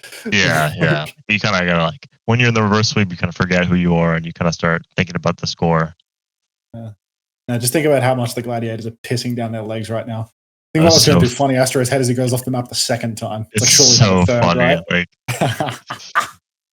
I'm calling Marvel just Marvin the whole time. He has no idea what I'm saying. He has no clue what I'm saying. He doesn't know what his teteammates are saying either. Don't worry about it. Like I'm just typing the most random bullshit, calling him Marvin, saying Marvin's room. Just Marvin's room. Just saying the most random shit ever. I'm just like these guys I just know they're mad because they're losing to Valiant and we're horrible and they're losing to us and we're like guys, how are we losing? And it's just everything's snowballing. Yeah, I think even because when we played you, I think what was it? It was Dorado we lost. Yeah, it went to dive, and then there was that bit of like we actually beat you in the dive mirror. Yeah, we got like full held or something as well, right? Like we got smashed in it. You was got like full really held on fucking Dorado. Unreal. Because like I know in scrims we obviously scrimmed you a lot. We always beat you on dive. Like we were never the worst team on dive, but we were so fucking frazzled at that they went into that was Sauna's last day. Like he. Oh yeah, I remember you put in Sauna. I mean, I think we actually beat Sauna every time we played against him. I think Sauna just had like a weakness to the Valiant. That's when obviously I had to take him outside and shoot him in the head because just I don't know. It was fucking unbelievable. Like. Obviously, upon hindsight, why did you play dive? You just played Ryan. You were playing on all the other maps. Just like, honestly, I promise you, our win rate is Valiant dive v dive. We always win. Like, it's no fucking problem. But fuck me, did we just like, just couldn't play with a single inch of confidence. Yeah, I don't even remember what happened, to be honest. I just know we won. Like, I think it got to like 1 minute left. I'm like, oh, cool. Nah. I kind of just didn't really realize what was happening. I'm just shooting them. I got 0 deaths. I don't think I died. Yeah, I mean, talent. Probably fucking right. Yeah. Good job, guys. Good job, CJ. If only you'd actually shot Sauna in the back of the head, though, because that guy continued to bomb around the house making noise and cooking and whatnot for months to come. So, like, at least do it right, Chris. Yeah, I mean, I suppose Gunba wouldn't have let him fucking make any sandwiches around the kitchen. He would have fucking sent him straight back to Finland. Do you think that happened before the house? Yeah. No matter how much you made fun of Sauna, like he would keep doing it anyway. It was the issue. So it's like just water off a duck's back, you know. Like maybe you shouldn't make the clanging noise while we're scrimming. I don't know. Fucking tossing shit around. You know what Sauna did yesterday? So I'm streaming for Spray Check versus Spitfire Scrim. Sauna comes into my chat and says, can you go William POV? I'm like, Sauna, you're on the fucking team. Just join the server and watch whoever's POV you want. Why are you coming onto my stream and telling me to go on the POV you want to watch? And then he was like, oh yeah. And then I just see Sauna has joined the lobby in game. And I'm like, how's he not put this together himself? Minutes, no, yes. That's actually a Sauna classic when we would be scrimming as well. If we were playing Florida or one of the good teams, Sauna would like join the lobby to watch, and then after like a map and a half, that's enough for me. I get it. I get bored, bro. No, he wasn't doing that. You guys got the wrong idea about Sauna. He's a hard worker. He was fucking watching while he was in queue, and he was in queue on a second account. And then when his queue would pop, he would close the spectating game so that he wouldn't lag, and he would play the game, and then he would come back. That's why he was always coming and going. You guys thought that he had some sort of attention span issue or there was something wrong, but no, he was staying on his grind and spectating at the same time. He's grind maxing. I will not stand by this. He was grind maxing. That's right. Spec maxing or something. Yeah. But, unfortunately, his own head coach doesn't respect that. His assistant coach, no respect for that. I think Sauna was robbed, if anything, of a chance to play Dive on the London Spitfire, which maybe wasn't. Maybe he was saved from a chance to play Dive on the London Spitfire. He was genuinely coming and going to spec max, not because he was a freak. Oh, yeah. He's probably doing that yesterday. Then I guess in hindsight, that's why he fucking. I guess it makes sense. After a map. Sorry, Sauna. He was always playing ranked. I was always seeing him in ranked. Got banned, didn't he? On one of his accounts. No idea. I thought he was cheating. Old slur and Sauna. That's what I used to call him. Duo, and they would just fucking let it rip. Yeah, just for the viewers at home, all accusations of slur usage in this episode have been complete kappa. Total nonsense. We use slur accusations for comedic effect on this show, okay?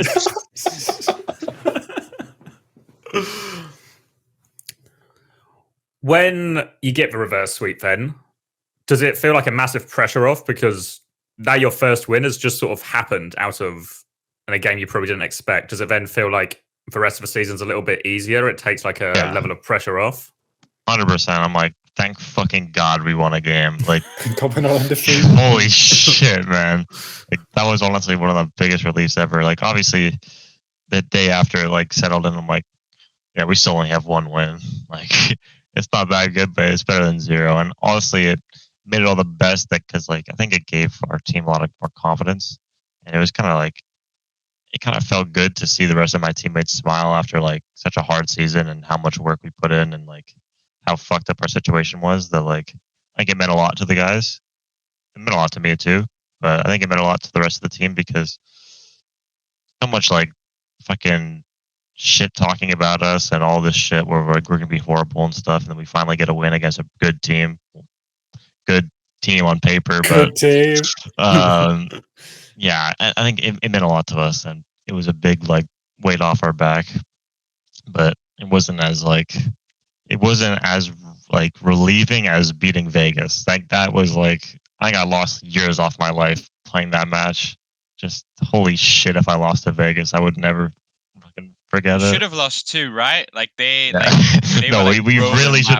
Too. It's so funny because we reverse swept them from from Gibraltar again too. Just like what happened to Gladiators, we had some miracle on Gibraltar defense where we just locked in and we were able to somehow scrape by and bring it to push where I could work my magic on push, and then we just started playing some random shit on Koth. I felt so bad for Empress, man. I really wanted Empress to win a game, dude. Like, there's just no way. I feel bad too. Nah, like that. She deserves so much better than that fucking roster. Like, seriously. Unbelievable. Just unbelievable.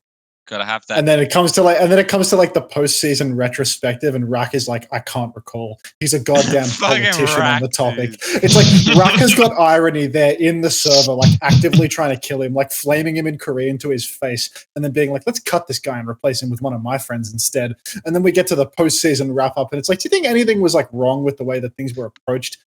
Nah. I don't know. I was just showing up to work. I can't remember. Boys will be boys, you know.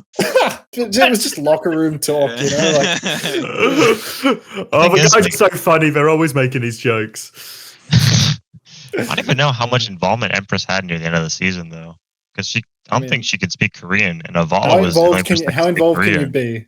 Yeah. I feel like it was mostly Avala doing stuff. Like I swear to God, Avala was coaching them at the end. I mean, she was at the mercy of the translations, no?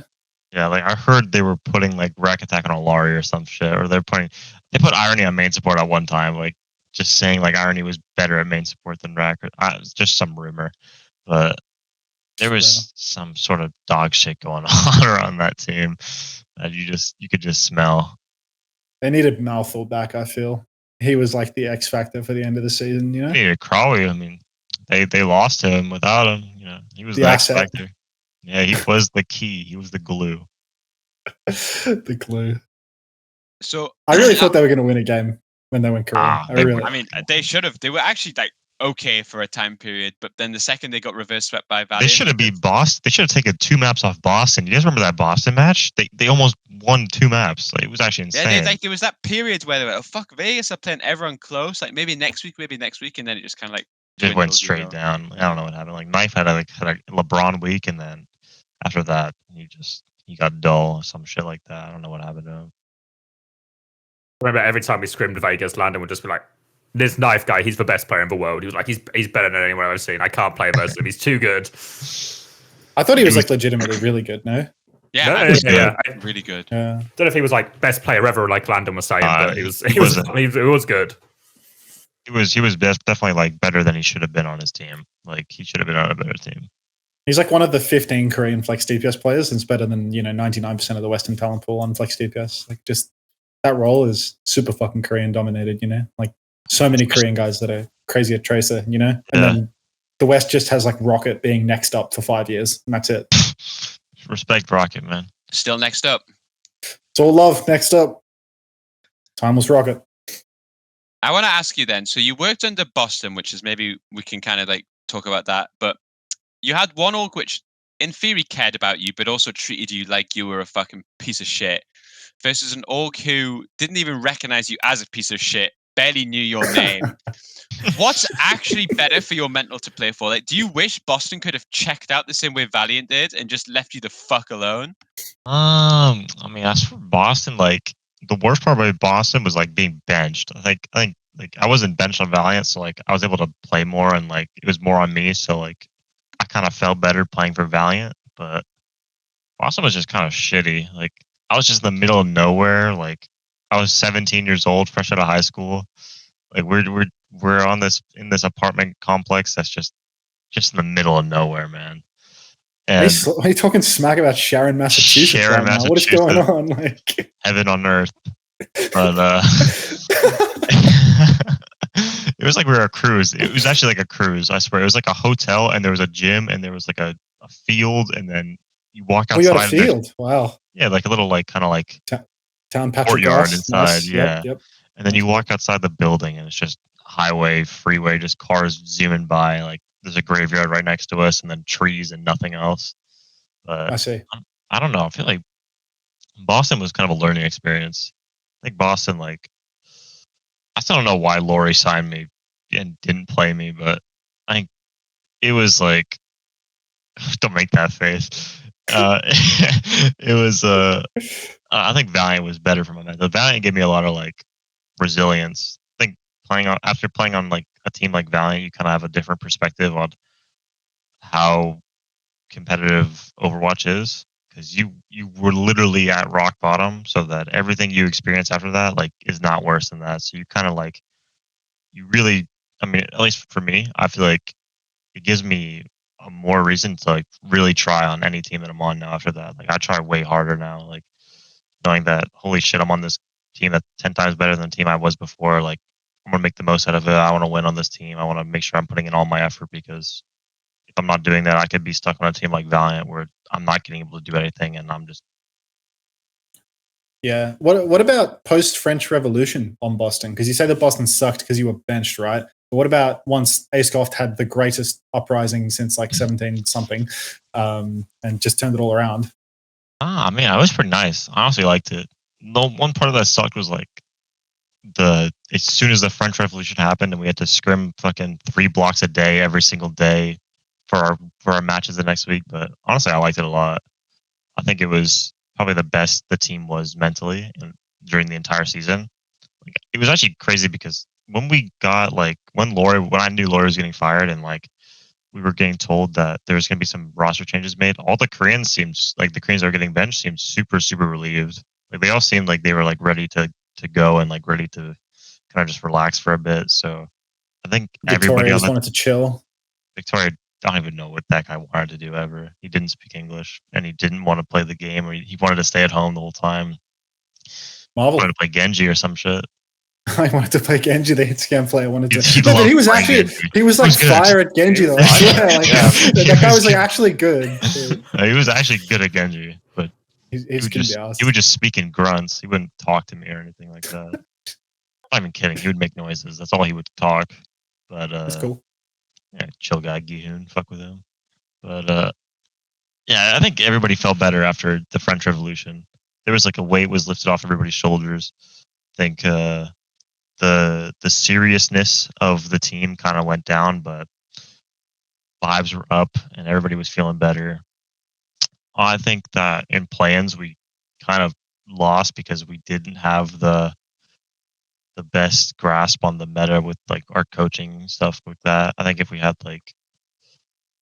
took the game a little bit more serious and we grinded a little bit harder, we actually could have made playoffs. But I think overall the mood on the team was a lot better after the French Revolution, you could say. Nice. We're pro revolution here. We are. I think. So I've been trying to do streaming scrims. I'm just trying to create my own revolution, but have you considered asking Askov to help you? Yeah, maybe he's a psychologist now. I don't think he's a out of the revolution game. Yeah. Are the Brits revolutionaries, or are they like the overthrown most of the time? I feel like that's people who belong in the hierarchy. Yeah, I mean, we got there first, so like you got like got there first. Nah, that's a funny thing for the colonials. Nah, they always want their land back. I don't get it. It's fucked up, really, man. There goes my job. So I want to ask, because you came in the second year of Laurie, so while maybe Laurie's exploits weren't the most publicly known, I feel like within the scene, everyone had like a Boston meme or a story about Boston being taken for a run or put through a planking session. Did you know, how aware were you of what you were signing up for when you agreed to go to Boston? I had no idea, and I didn't even care anyways. I'm like, holy shit, Overwatch League, let's fucking go. That's literally, but like everyone that's ever signed for Boston said those exact words with the exact same enthusiasm that you just did. That Hook, you guys don't know this, but if you go to Hook's fucking forearm, he has that tattooed on him, like fucking all these kids that just get so enthusiastic about Overwatch League that they fucking sign up for abuse, slave labor, no matter what it is, like that's what he fucking sells you on, the Overwatch League dream. Yeah, I mean, like, I liked Laurie because Laurie liked me. So I'm like, this guy thinks I'm good at the game. Sure. I'll like enjoy this guy. Is that why he played you? Yeah, that's why he played me in one. He put me in one scrim block against Florida Mayhem and then told me I played like ranked and then never played me again. Clutch.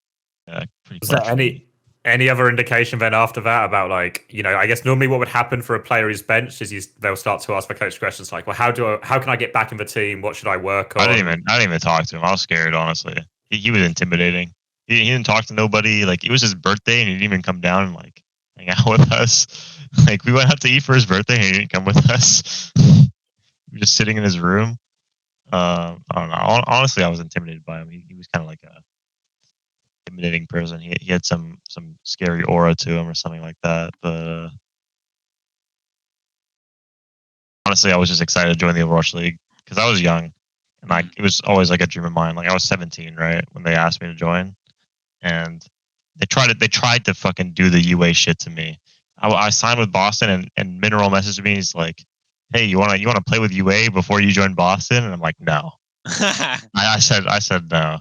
Honestly, I'm pretty lucky I said no because they were a full Korean team too. Like, what am I gonna do on a full Korean team? My tryout was in a full Korean roster. They brought me in with the entirety of the Korean team and just me speaking English, and then I got signed after the blog. I don't even understand what happened there, but I don't know. They were trying to do some. They're trying to put me in some sort of a contract jail. Did you end up then forming, I guess, like a closer bond with the other bench players in terms of how to handle it? Because obviously, for you, Maybe it was in your a first room. some sort of segregated room. But for you, obviously, it's your first time there. But then I guess some of the players have been through the ringer before, as it were. Yeah, Was that like helpful for you to have other people there who've been there before? Yeah, it was really helpful. I think Punk helped me a lot. Like just talking to him because like he. God, he's been there a couple times, I think. I don't know. I think he's been there a couple times. But yeah, he was definitely like the guy I was like closest with on the team. Just because like he was the only guy that I could talk to about like how like all the shit things that were going on with like the team and stuff. Like before I joined, he was talking to me about like stuff that was happening with the team. Like, all right, hopefully we can fix these things by the time I get there. And then I remember when Mag joined the team. I messaged him and he was he was like, all right, time to do this again. Like he was already ready to go through it. Time to take down another main tank from Korea. Yeah. Punk was really like kind of like the guy to talk to about being benched. He's been there a couple times and he's made it out. I feel like he's the gold standard of like mental fortitude in Overwatch League, to be honest, because he's genuinely like, he's forever been on like the losing Korean team until the very final year. He's forever been on that losing Korean team, benched. And every time he's just like, you know, he's got that Australian grit, you know, like he's a real Aussie battler. So he fights his way back to the top and then just gets cut down again and again and again. But eventually he gets to play with Crimzo in the final year. They have a pretty good team, but Crimzo walks off the map when it gets to map 5, so they just can't quite make it over the line. Did we ever do the highlight, the Crimzo lowlight reel at the end of an episode? I feel like we must have, right? Because I remember like providing some clips for that of just like him on a map 5 scenario, just completely like pissing everywhere. Just I remember 6 years out experience. The Heesang wall. That was the Heesang wall with Lenny's EMP on Li Zhang was also great. Rolling an EMP, that's healthy. Yeah, another just like Vancouver anti-clutch. It's a generational talent team. They're just not coming in clutch when it matters. Every map 5 they lost. Even when they were throwing, they still lost.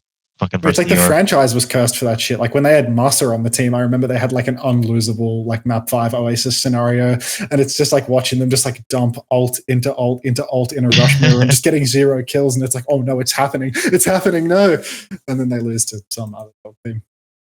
You have many direct experiences then. Like I feel like when Punk came and talked to us about Laurie, he had a truckload of experiences of physical abuse and physical punishments. What was your experience of this? Because you were the second year, right? Which is Punk said he was maybe a little bit lighter on the whipping. He was he had no more power left. I think by the second year, he knew that nothing was working anymore. Everybody kind of doesn't care about him. Like he literally had no effect on the team, like whatsoever. I think the only thing that he would do. Oh my god! Actually, now you remind me. After we lost to Shock, I think Punk talked about it on this podcast. God damn, that was a bad one. We got 3-0'd like spawn camped by Shock in 2022, and I remember he just like we stayed like for an hour after the game in the facility, and he's just fucking laying into us the whole time speaking Korean. I have no idea what he's saying. I just joined Discord. My friends got my AirPod in. I'm just letting them listen to it. I'm typing like, yo, what is this guy saying, bro? While he's just screaming at MCD, and MCD's just sitting there in these. We had like these like table desks, like you have like way back in the day in school, and he's just sitting there while Laurie is yelling at him, just talking about how shit he is at Brig, while he's just sitting there, just like we didn't even get time to like process what happened after the match. We just got fucking yelled at the whole time. But you lost to 22 shock, and that was happening. Yeah, 2022 shock, proper shock, big proper shock. Yes, and I'm like, why are you mad, bro? Like, we were not gonna win, but like, I mean, I kind of see why he was mad because it wasn't even close in the last map, but like, still, they went bashing. They like spunk out the shit out of us. Like, I don't know why he was that angry. MCD's Brig, dude. Yeah, that was the last time we saw Jungho on Brig, but it wasn't that bad. I didn't have that many bad experiences with Laurie. Like he kind of like knew he was on his way out, and like he knew that the players kind of stopped reacting and responding like that to his the way he was coaching, and yeah, it was pretty chill for me. Other than the fact that I was benched, I was kind of just like chilling in my apartment. You know, I think the worst thing that would happen is like Askoff gets a little mad that we're not doing too well in scrim. Then one time because we're all scrimming from my apartment, and me and Askoff were roommates, and he comes upstairs and I see him just fucking slam his bedroom door. I think that was like the worst thing that ever happened. So it wasn't that bad after Laurie left, but no, Laurie didn't do anything bad to me or anything like that. Did you ever? What happened at the end of the season, Ben? Did you consider staying with Boston in a Laurie-less world, or was that ever an option? I didn't have a choice. I was on a 1+1, so I had the opportunity to re-sign me. I remember talking to my manager. He's like asking me if I wanted to stay, and for some reason, my ass thought that I played so well on Boston that I'd find a new team. I'm like, I thought I could fucking find another team afterwards for sure, because I had a Vancouver offer before I joined with Boston. I had a Vancouver offer to play flex DPS. Don't know why, but Mirror somehow convinced fucking who was like a Justin to give me a contract. But I told them that like all I wanted to do was stay in the league. Bottom line, I didn't care where I went. I just wanted to stay in the league, and I guess it worked out. I got put on like one of the worst teams in the league, but yeah, honestly, I would have been down with staying with Boston. But the big problem with Boston was just Sharon, bro. I just hated Sharon. Sharon was so depressing to be in. Like it really just made everything worse. Like if we had like all the Laurie shit, but we were living in like Seoul, South Korea, just the middle, just like probably one of the most booming cities in the world. Like I'm sure like Punk wouldn't be feeling too bad. He can go, just go out in the city and have a nice walk, but there was nothing to do if you were not doing good in the game. In Boston, you were kind of just trapped. You think? I feel like sometimes with some of these Overwatch League teams, like I guess like Titans, Boston, for instance, actually Paris in the later years as well, of like when they sign these these players just on cheap, it almost feels like a risk for a lot of the players. Now, if they go in and have a bad season, they then actually do way more damage to their reputation than they would have done if they had just sort of stayed in contenders and been a promising player and maybe wait for a better opportunity. Yeah, 100%. I agree with that. I think there's a lot of players that kind of killed their own career by doing that. Like, just taking the first Owl offer they got and it being on a horrible team and then them ruining their career. Like, I would have made more money if I joined Vancouver, but I knew that Boston was going to be the way better team because Vancouver was horrible. It was like mid-season because they were not doing well. I'm like, would I rather get more money and join this team and potentially, ruin my reputation and playing a completely different role, or would I rather join like a better team that even if I'm benched, I still probably look better on this team. Just like, unless you're like, Guerrero, where you kind of got benched and then your team won out and nothing happened. But I think being on Boston was like the best opportunity for me because I get to learn a lot too. So definitely some players can ruin their reputation by just joining a shit Overwatch League team just for the sake of being in the Overwatch League. Yeah. Yeah, it becomes a really hard bounce back, I think, for a lot of players. I think it certainly happened to a lot of like the 2021 Spitfire players who didn't look good on that season, but would have been actually fine if they had just been on like an average Overwatch League team, would have been more than good enough to play there. And no, 100%. Like, I think the Spitfire situation was even worse because they're playing remote, like from EU too. Like it was such a horrible, like, I'm pretty sure on hindsight, they're all like beating themselves up over it, but like it was like such a horrible thing, but then they also like think to themselves like, what if this is the only Overwatch League offer I'm gonna get? Like, what if this is like the only chance I'll get? Well, for them, they didn't have a choice. On that. Oh, they didn't have one because the British because they're on a academy team, a Hurricanes academy team. So they're genuinely like the only way they could get out of that is if someone fucking offered to like mega buy them out. You know, so it's basically no chance. I think. Because I think like Hadi and Molf trialed for other teams. I think they trialed for Houston. But I think to be fair, Houston went a different direction anyway. So I don't even think there was actually really many concrete offers for any of the players. I think the only person who actually got an offer to leave was actually Fisher for Boston. Out of everyone. Yeah. But Huck refused to pay a buyout. So shout out. Yeah, they wanted Fisher as assistant coach. And we were like, okay, well, you need to pay a buyout. And then Reprise was like, well, I want Fisher as like an extra coach on London. And then Huck just said he would refuse to pay a buyout. So then Fisher got trapped with us. Yeah,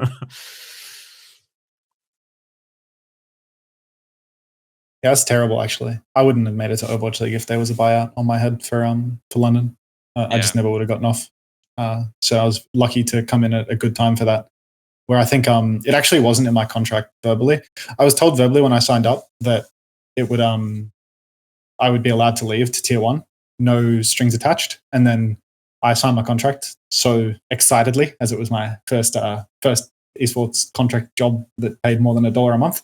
And then I looked at the contract more and I was like, oh, would you look at that? That clause that she said was there, it just doesn't exist.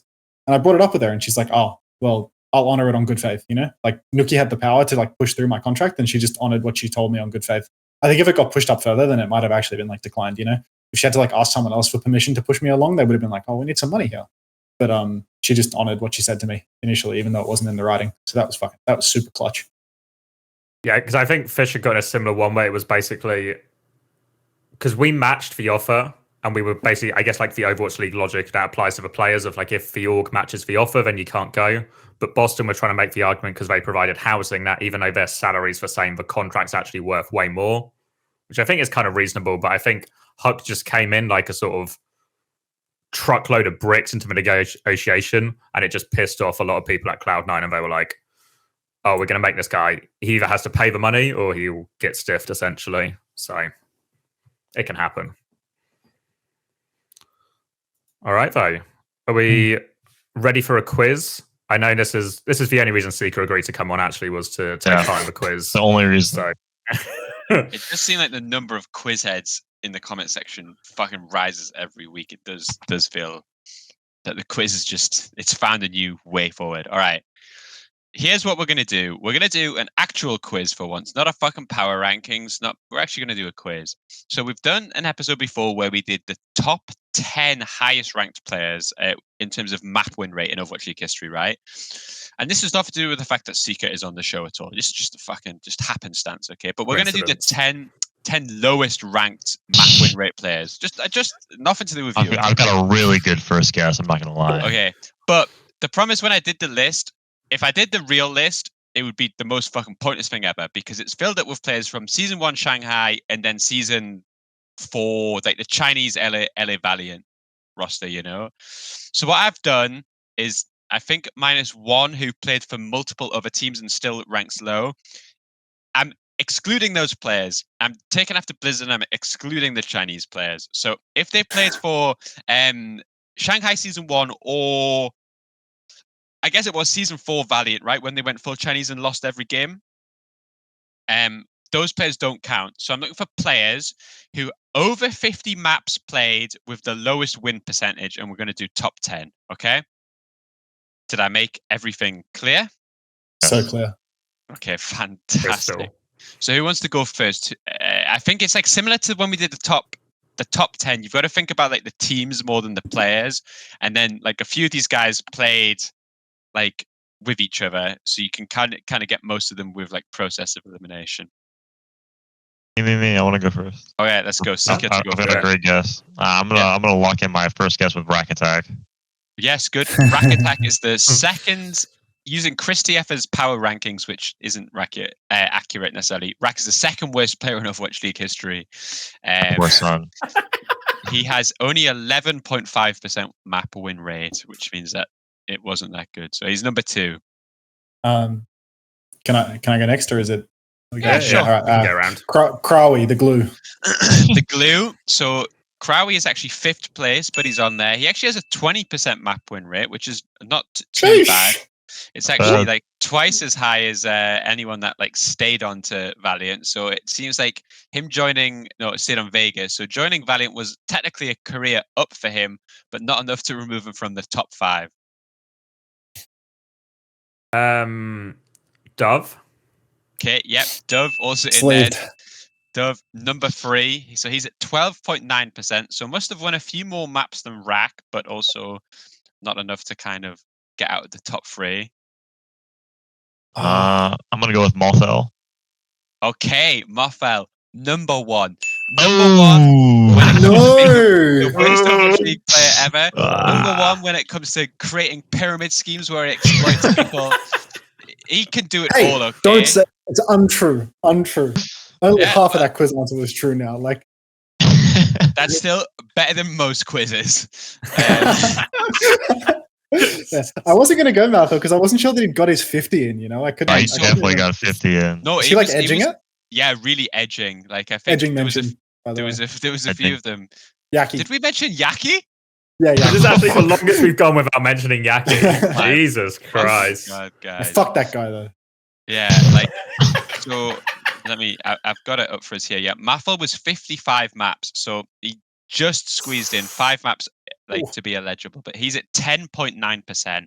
So I suppose, to call him the worst player of all time is unfair, I think, to the Chinese players who lost more.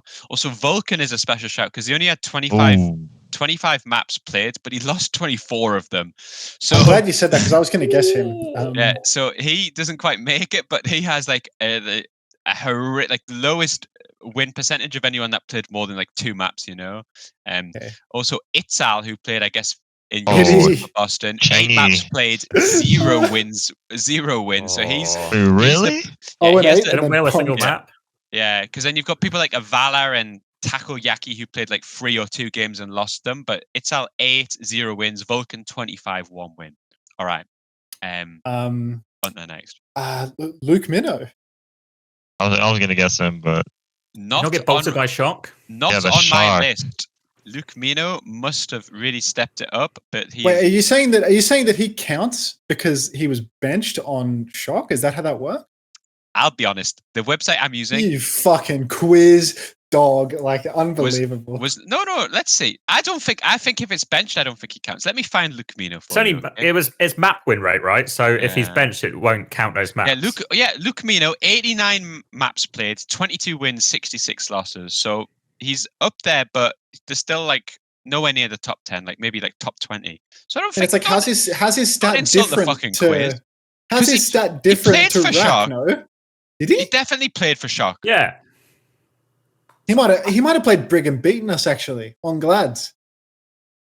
That could that checks actually. That checks. He did actually. Yeah, he did that. Yeah. So coaching comes back to bite you again. The quiz is fucking high. What's the word I'm looking for? It's good. Integrity, accuracy. It's good. Integrity. It's a high integrity quiz. But no, Luke Minnow not on the list. Sure. It's for 50. I guess it's happened in the last version of this quiz as well. It's like the finding players who had for 50 games is the tricky bit. It's hard, but fuck it, life isn't easy. Trying to think. Is it false? Okay, false. Not on the list.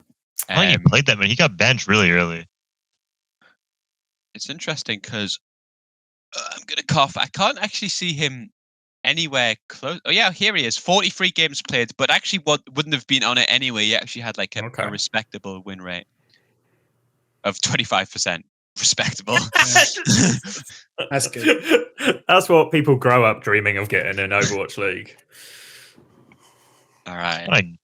I don't think it can be any players from this year's Valiant because I don't think we played 50 maps. Because I'm trying to think about it. Like, what was it? 16 games and then 3 maps per series is 48.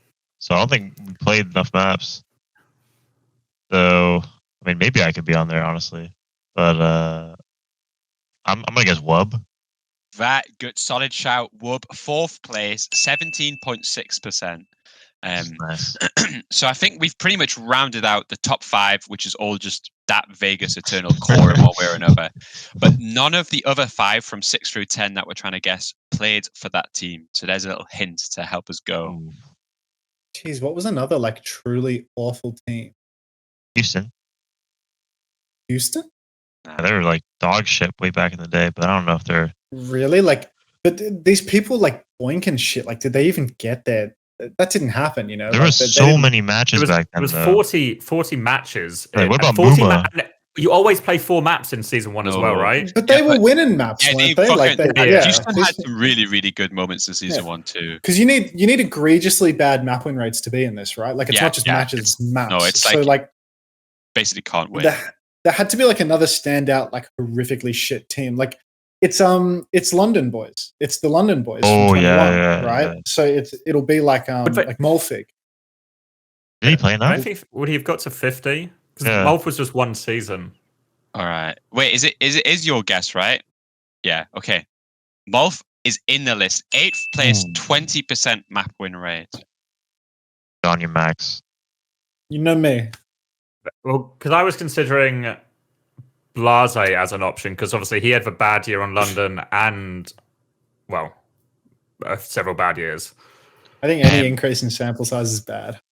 Yeah, so actually Blase not on the list. I can't even find him, to be honest with you. So he must have been doing because here he is. So Blase has 214 maps played, which is a lot, but he's got a solid 30% win rate. So his past endeavors before he joined London must have been hyper successful.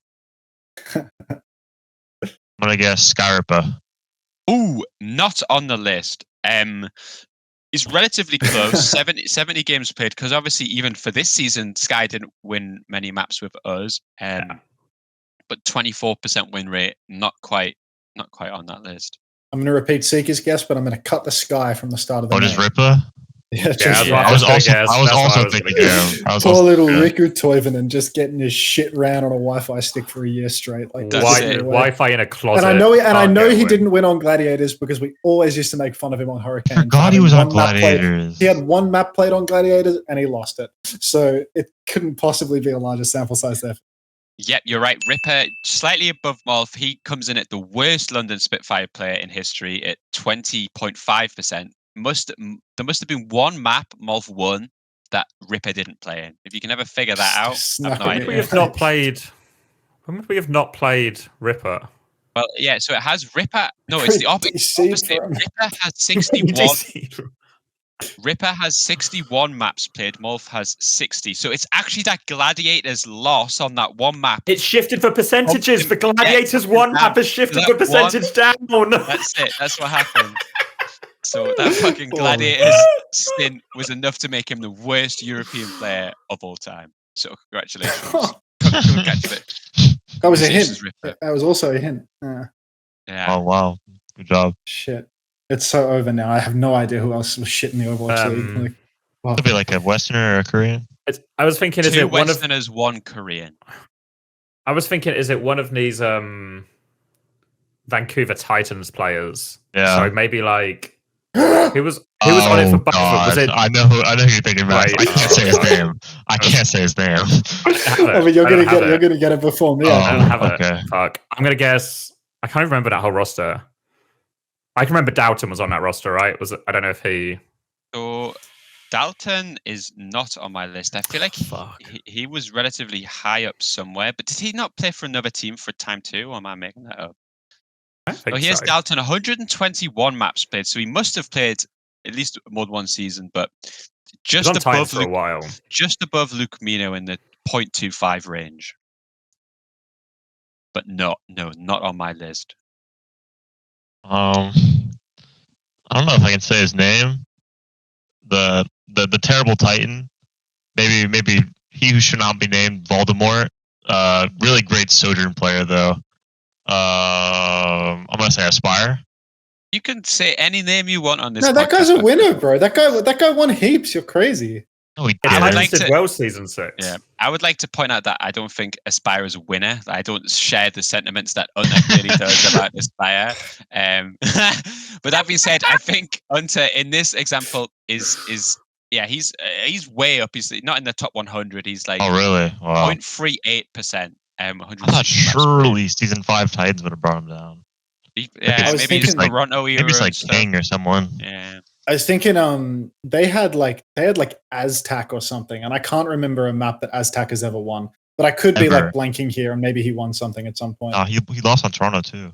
I remember him playing Zarya. He was on Toronto though, which means he probably won a bit. Like, no way. Lock it in, Max. Lock it in right now. Not on the list. I gotta fucking focus up, dude. Like, not on the list. Just passing it back to X to fucking pick it up. Like, oh yeah, don't worry. I'm ready to fumble this on to the next person. Do not worry. Oh, I know one. Oh, I've got such a freebie. Yeah, Aztec 70 maps played, 33 33. But actually, he was quite close. He would have maybe come in, like 12th, 13th. But we're only looking for 10. Mm-hmm. I feel like you'll get 2 of them, but I feel like the number one it's 6. I think no way. I think I have Max's guess. I don't know.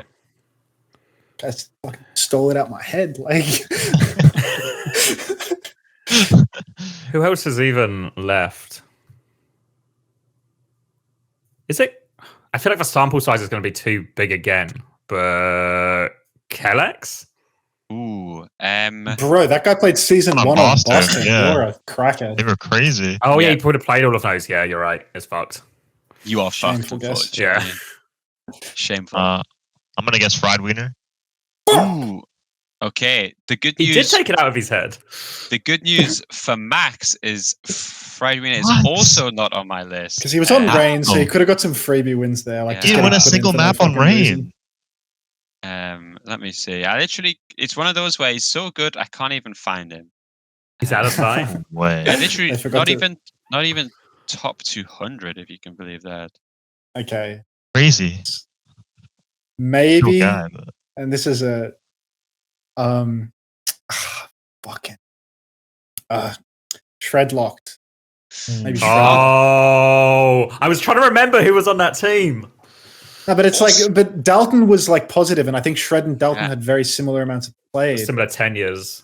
Yeah, maybe. Yeah. Also, not on the list. If you can believe it, we're really struggling. Is this here. Titans roster then? This is like a. So I think one player, number 10, played for the Titans roster. Maybe also had a season elsewhere or not. I can't remember. I guess is the player to do clues at this stage, or you guys got enough like guesses left in the tank? I'm struggling. King, right? He didn't play enough games. No. He was on Titans too, like in a somewhat winnable. Is it someone from like one of these random APAC teams like Guangzhou who just have had like in the middle just lost for a couple of seasons? So the one Korean player is actually has the highest sample size out of all of them. Like, is 170 games played, but only a 20% win rate, which is actually like over 100 games higher than anyone on the list. What region? Let me do some Googling. So to be fair, I think they played for the Shanghai Dragons season 1, but I kept them in because they also played for, I think they had a season on Washington Justice where they basically lost every game, and also Hangzhou Spark for a time. So it was like Shanghai into Justice into Spark, but basically lost every time they played. But like can I guess it? Yeah, fuck it. Yeah, that's open was it. Is it that Dia guy? Like, I remember there's one of those names that everyone brings up, and it's like the defo shit. No, it's fuck. Do you want me to tell you it? I feel like anyone got anything? Guy? Wasn't that guy a main support player? No, it's a hit scan DPS. I can't remember his name anymore. It's not Dia, but it's he got passed around.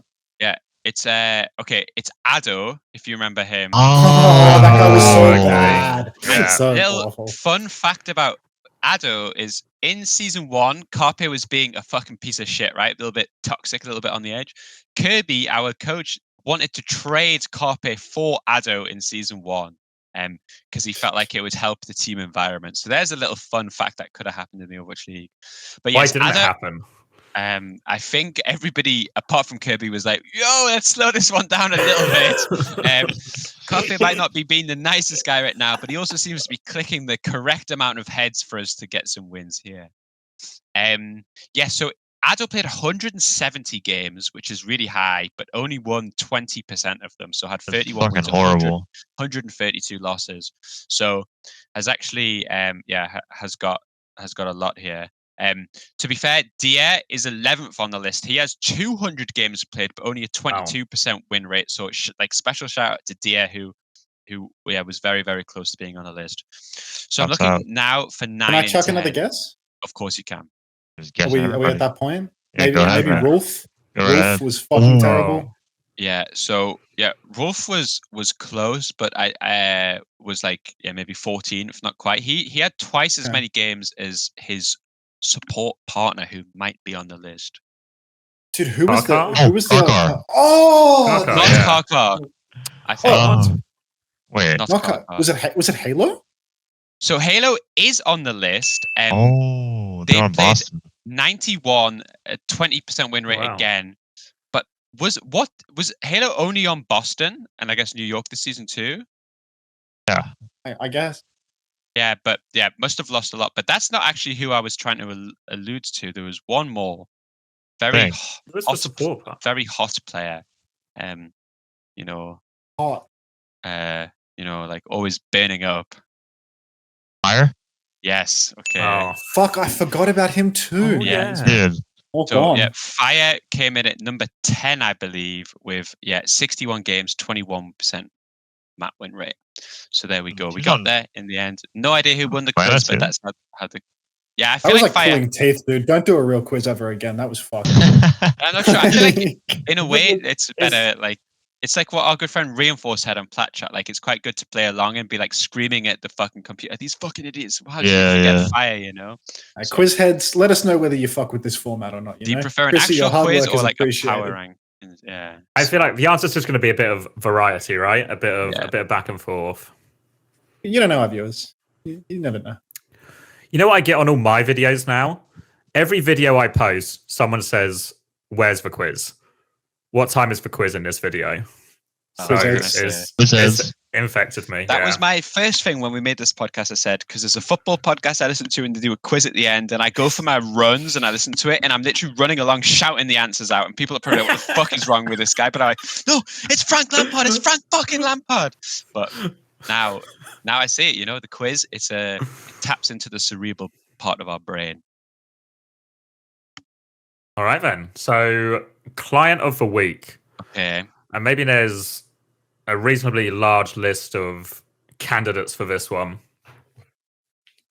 So there's obviously the Saudi pause situation. So obviously initially a lot of people might have been the admin was the client, but since we find out he's actually just a child and not an admin at all, he probably rules himself out. But then does it put Twisted Minds? Do you reckon there's an age limit on client of the week? Right, and we can't give it to underage people. It's the same as you have to be over 17 to be client of the week. Yeah.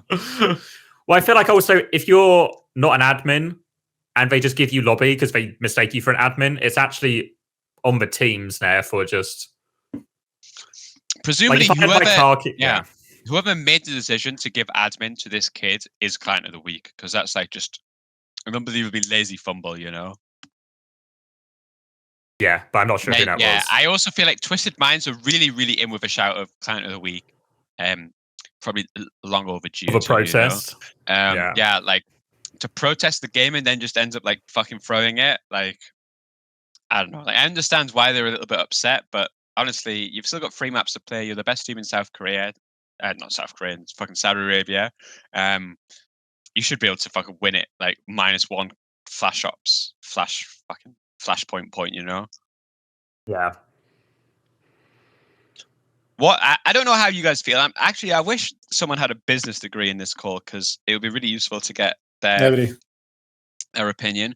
What do you guys think of Jake and his fucking $100 coaching? Oh, I saw that. I think I think anyone that's like critical of it is an idiot, you know? Like if you look at like, I think if you look at like the reception to, I think Jake is the only person that does this stuff right, to be honest. I think most people, like these pro Overwatch coaches, either they undervalue themselves or they just don't have a big enough brand to do this. But Jake is someone who recognizes his position and just capitalizes on it always, like no matter what, whether he's a player, a coach, broadcast talent, he's someone that knows that he's famous and he milks the fuck out of it for anything. You see the people in the replies to him, and it's like the people in the replies to him, some are his friends, some are people that have parasocial relationships with him and think they are friends. And everyone in the replies is giving him money because everyone loves Jake. And he can charge that amount and people will pay that amount.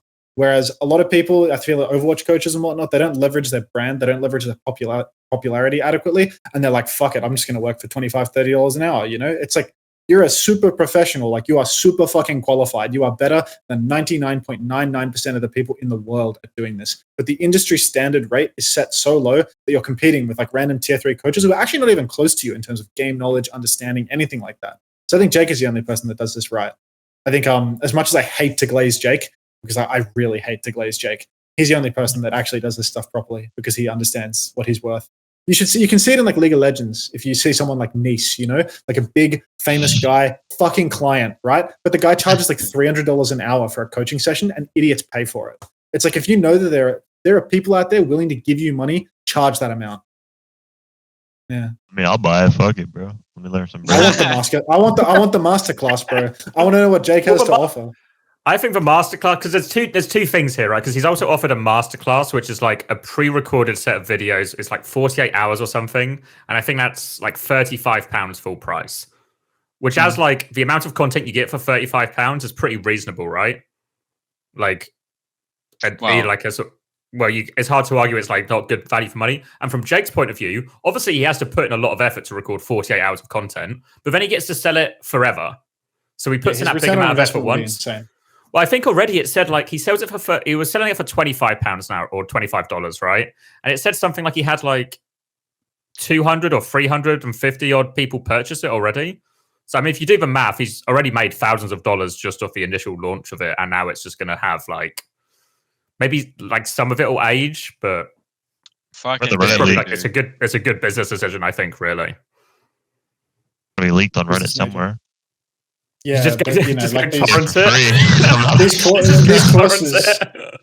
I mean, you could torrent it, but the majority will not, right? Like, I just want to point out at this point in the video that I'm way better coach than Jake, and I offer my service for half the price of him. So if you're a pro team or player looking for coaching, you went the other way, Chris, because your plan was to come in and undercut the market to get all the business. Yeah, well, I don't know, maybe, but I don't know. I felt somewhere that you need to like figure out what your time is worth, and like I guess there was an element of like what people would be willing to pay. But I charge like $37. Like maybe I should do more, but I don't know. $37 an hour is a lot of money, and it's not like that difficult. I enjoy doing it, and I feel like when I saw the Jake thing, there was a part of me which was like, I almost like felt like it was like Andrew Tate, where it's like, how he charges like all this money for fucking like Hustler University because like he capitalizes off his fame and he just relies on fucking idiots to buy it. I don't know if I'm necessarily calling Jake the Andrew Tate of Overwatch. Maybe I am. Maybe that's awkward. Guy for that. But I don't know. There was a part of me which felt like the people who are gonna buy this are not like no pro or team is gonna buy this because there's way better resources for way less money, and the people who are gonna buy it are people who shouldn't spend $100 on coaching because it's just a waste of money, and it's just people who like want to interact with a famous person. But I'm also strictly like a capitalist, so it's like, well, if you've got the fucking money, you want to spend it, then who the fuck am I to judge? So I actually don't know where I fall on it, like on an ethical. I mean, this is why you're a fucking client, because you think that he shouldn't charge a lot when people will pay him. A bunch of clients will pay him that amount to get his course. Whether it's value or not, whether there's better stuff available is irrelevant, right? You can probably pay a professional League of Legends player $25 an hour to do the same, or $40 an hour to do the same. But people still pay Nice $300 for a session, even though he's a fucking client. It's all about like the brand recognition, and Jake is capable of leveraging that because he's a clever guy. But just unethical, That's me. I'm an ethical guy. You are not the ethical. You described yourself as a member of Axis an hour ago. Like, get a grip. Yeah, but the ethical Axis. The new wave of it, Yourselves the ethical Axis. My That's what food's we here are, in 1 the minute, EA. so if I miss the sign off, God bless. I'm gonna get my food. Are we wrapped? Nowhere near wrapped. We still got to wrap. Yeah, we got like half an hour to go. Do you think it'll still be going when I get back? Like, you know, back in like 2 What do you minutes? mean? Like, You're just going to the door to get drive? food? no.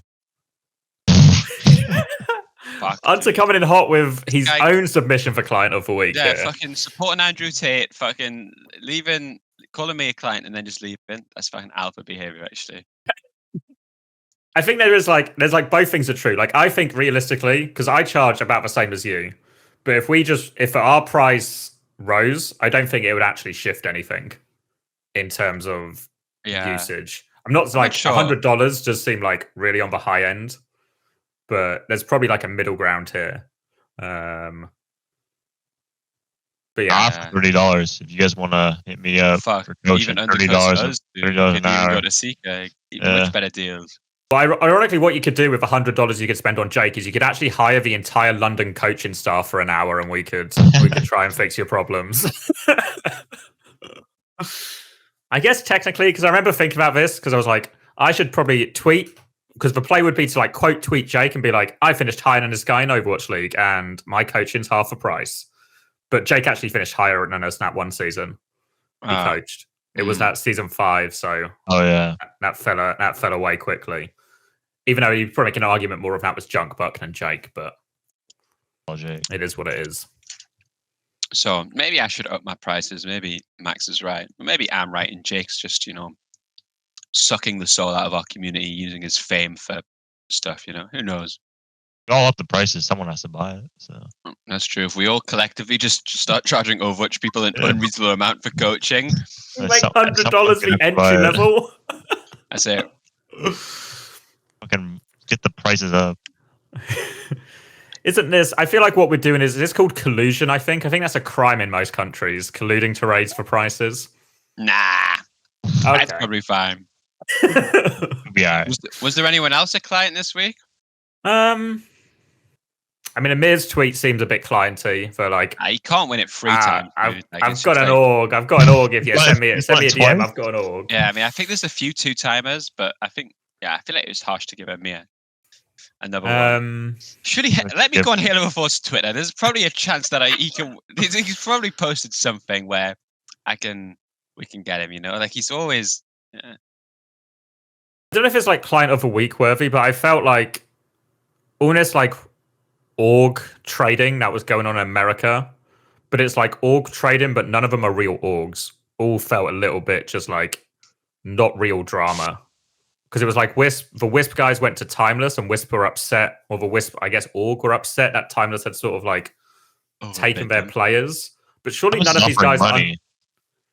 Yeah, but it's because Wisp isn't actually like an org in the sense that these players aren't contracted to Wisp, right? So the idea that it's just like the risky run of being an organization that doesn't pay anyone money is that they can just anyone can take your players at any point if they have money. All right. So then, fuck. I don't know. I guess I can't give it to Jake now, like it's just fuck. Can I give it to me? Might be. It actually might be for the fact that we're charging a third of the price of Jake. Because we finished, 2 places lower than him that one time in Overwatch League? Yeah, maybe the ratio's off here. I think the problem is you don't know until you try, and you set the bar so low that you're definitively a client. Because you set your own market value when you start, and you set yourself as fucking rock bottom. You prove to everyone that you're willing to work for 37 an hour. Which is good, no?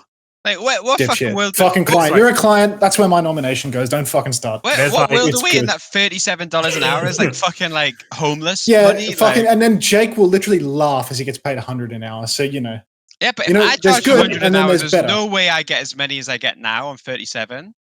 You would literally have to get 2.5 times less. Yeah. You'd have to get 2.5 times less. 2.5 times less.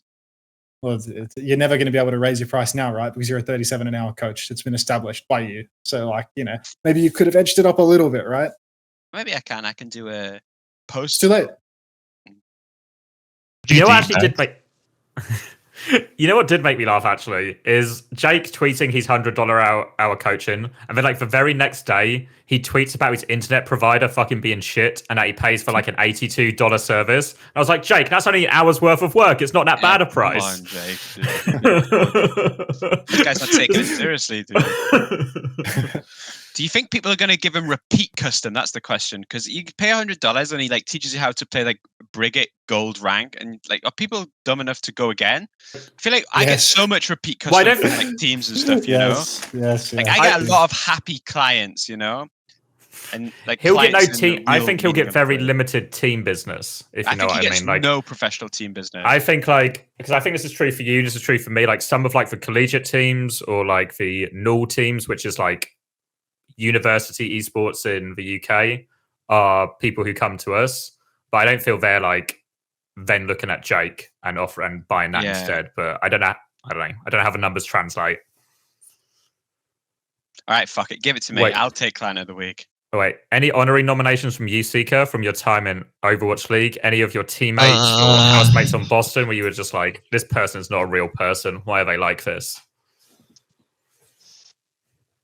Fucking Faith, bro. Faith? Faith. Dong you. Like, as a silly guy. Just for no reason. I love him. He's like an 8-year-old kid in like a 20-something-year-old man's body.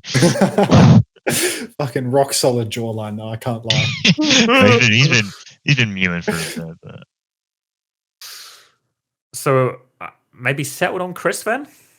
Fuck it, I'll take it. Can we throw Amir in there? Like just we'd already nomination. We mentioned it. I covered it. Okay, all right, my bad. Does this mean I've won Client of the Week? Chris has won Client of the Week. Only Unter is the last standing bastion of. I think people don't have to scratch the surface very hard to find time of me being a client, you know, like it's only a matter of time. Yeah, well, don't worry, it'll come. All right, then. We can move on to Rank the Guest. Best So segment. what are we So yes, this is where we we decide what we thought of Seeker over the last couple of hours. Wait, that guy. Seeker, where are you hoping to be? Not the last. Nah, it's not last. I think definitely That's like Valiant mentality. Yeah. I feel like it's like this is like above a rack. middle. Yeah, surely above rack. Like, just a middle of the road podcast. I think he clears Danny. I put him above Funny Astro even, you know, like and once he gets below Kasaurus, it's kind of like I low key want to put him above Kasaurus too, because it's like he clears, you know what I mean? Like Kasaurus gave us like some pretty, you know, some juicy insights into like coaching documentation and whatnot. Like he gave us a running joke by saying some real client shit. But I feel like Seeker's got that. He's got that natural. I put him below Hydra. Well, I'll take 6. Yeah. Yeah, 6 I mean, that's my ranking. I don't know about the others, right? Like I'm not.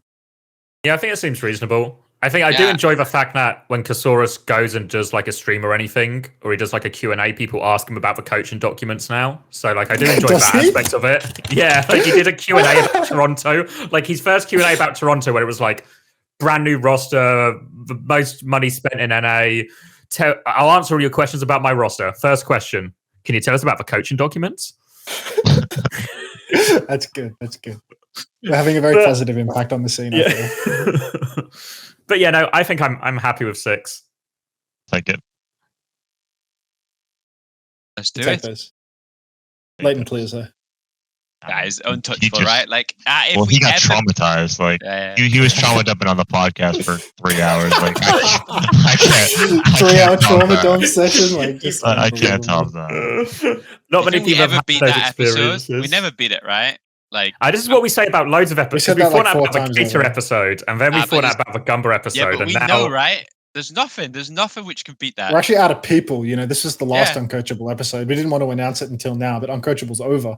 You need to get someone that actually like almost died by an Overwatch League coach to fucking top it. It's like, I don't understand. What situation could have been worse? Like the 0-40 Dragons. If we could get an 0-40 Dragons person on, but you just need like a Reiner or something. Like you just need someone that's fucking mental. Oh yeah, sure. I should get Reiner on. He'll probably just flame smash. He'll flame me, dude. He'll fucking. Finally, the Unter exposure episode. I'm That might be a good one. Like getting Hunter and Ryan are arguing for 3 hours. Yes. I would go hard though, actually.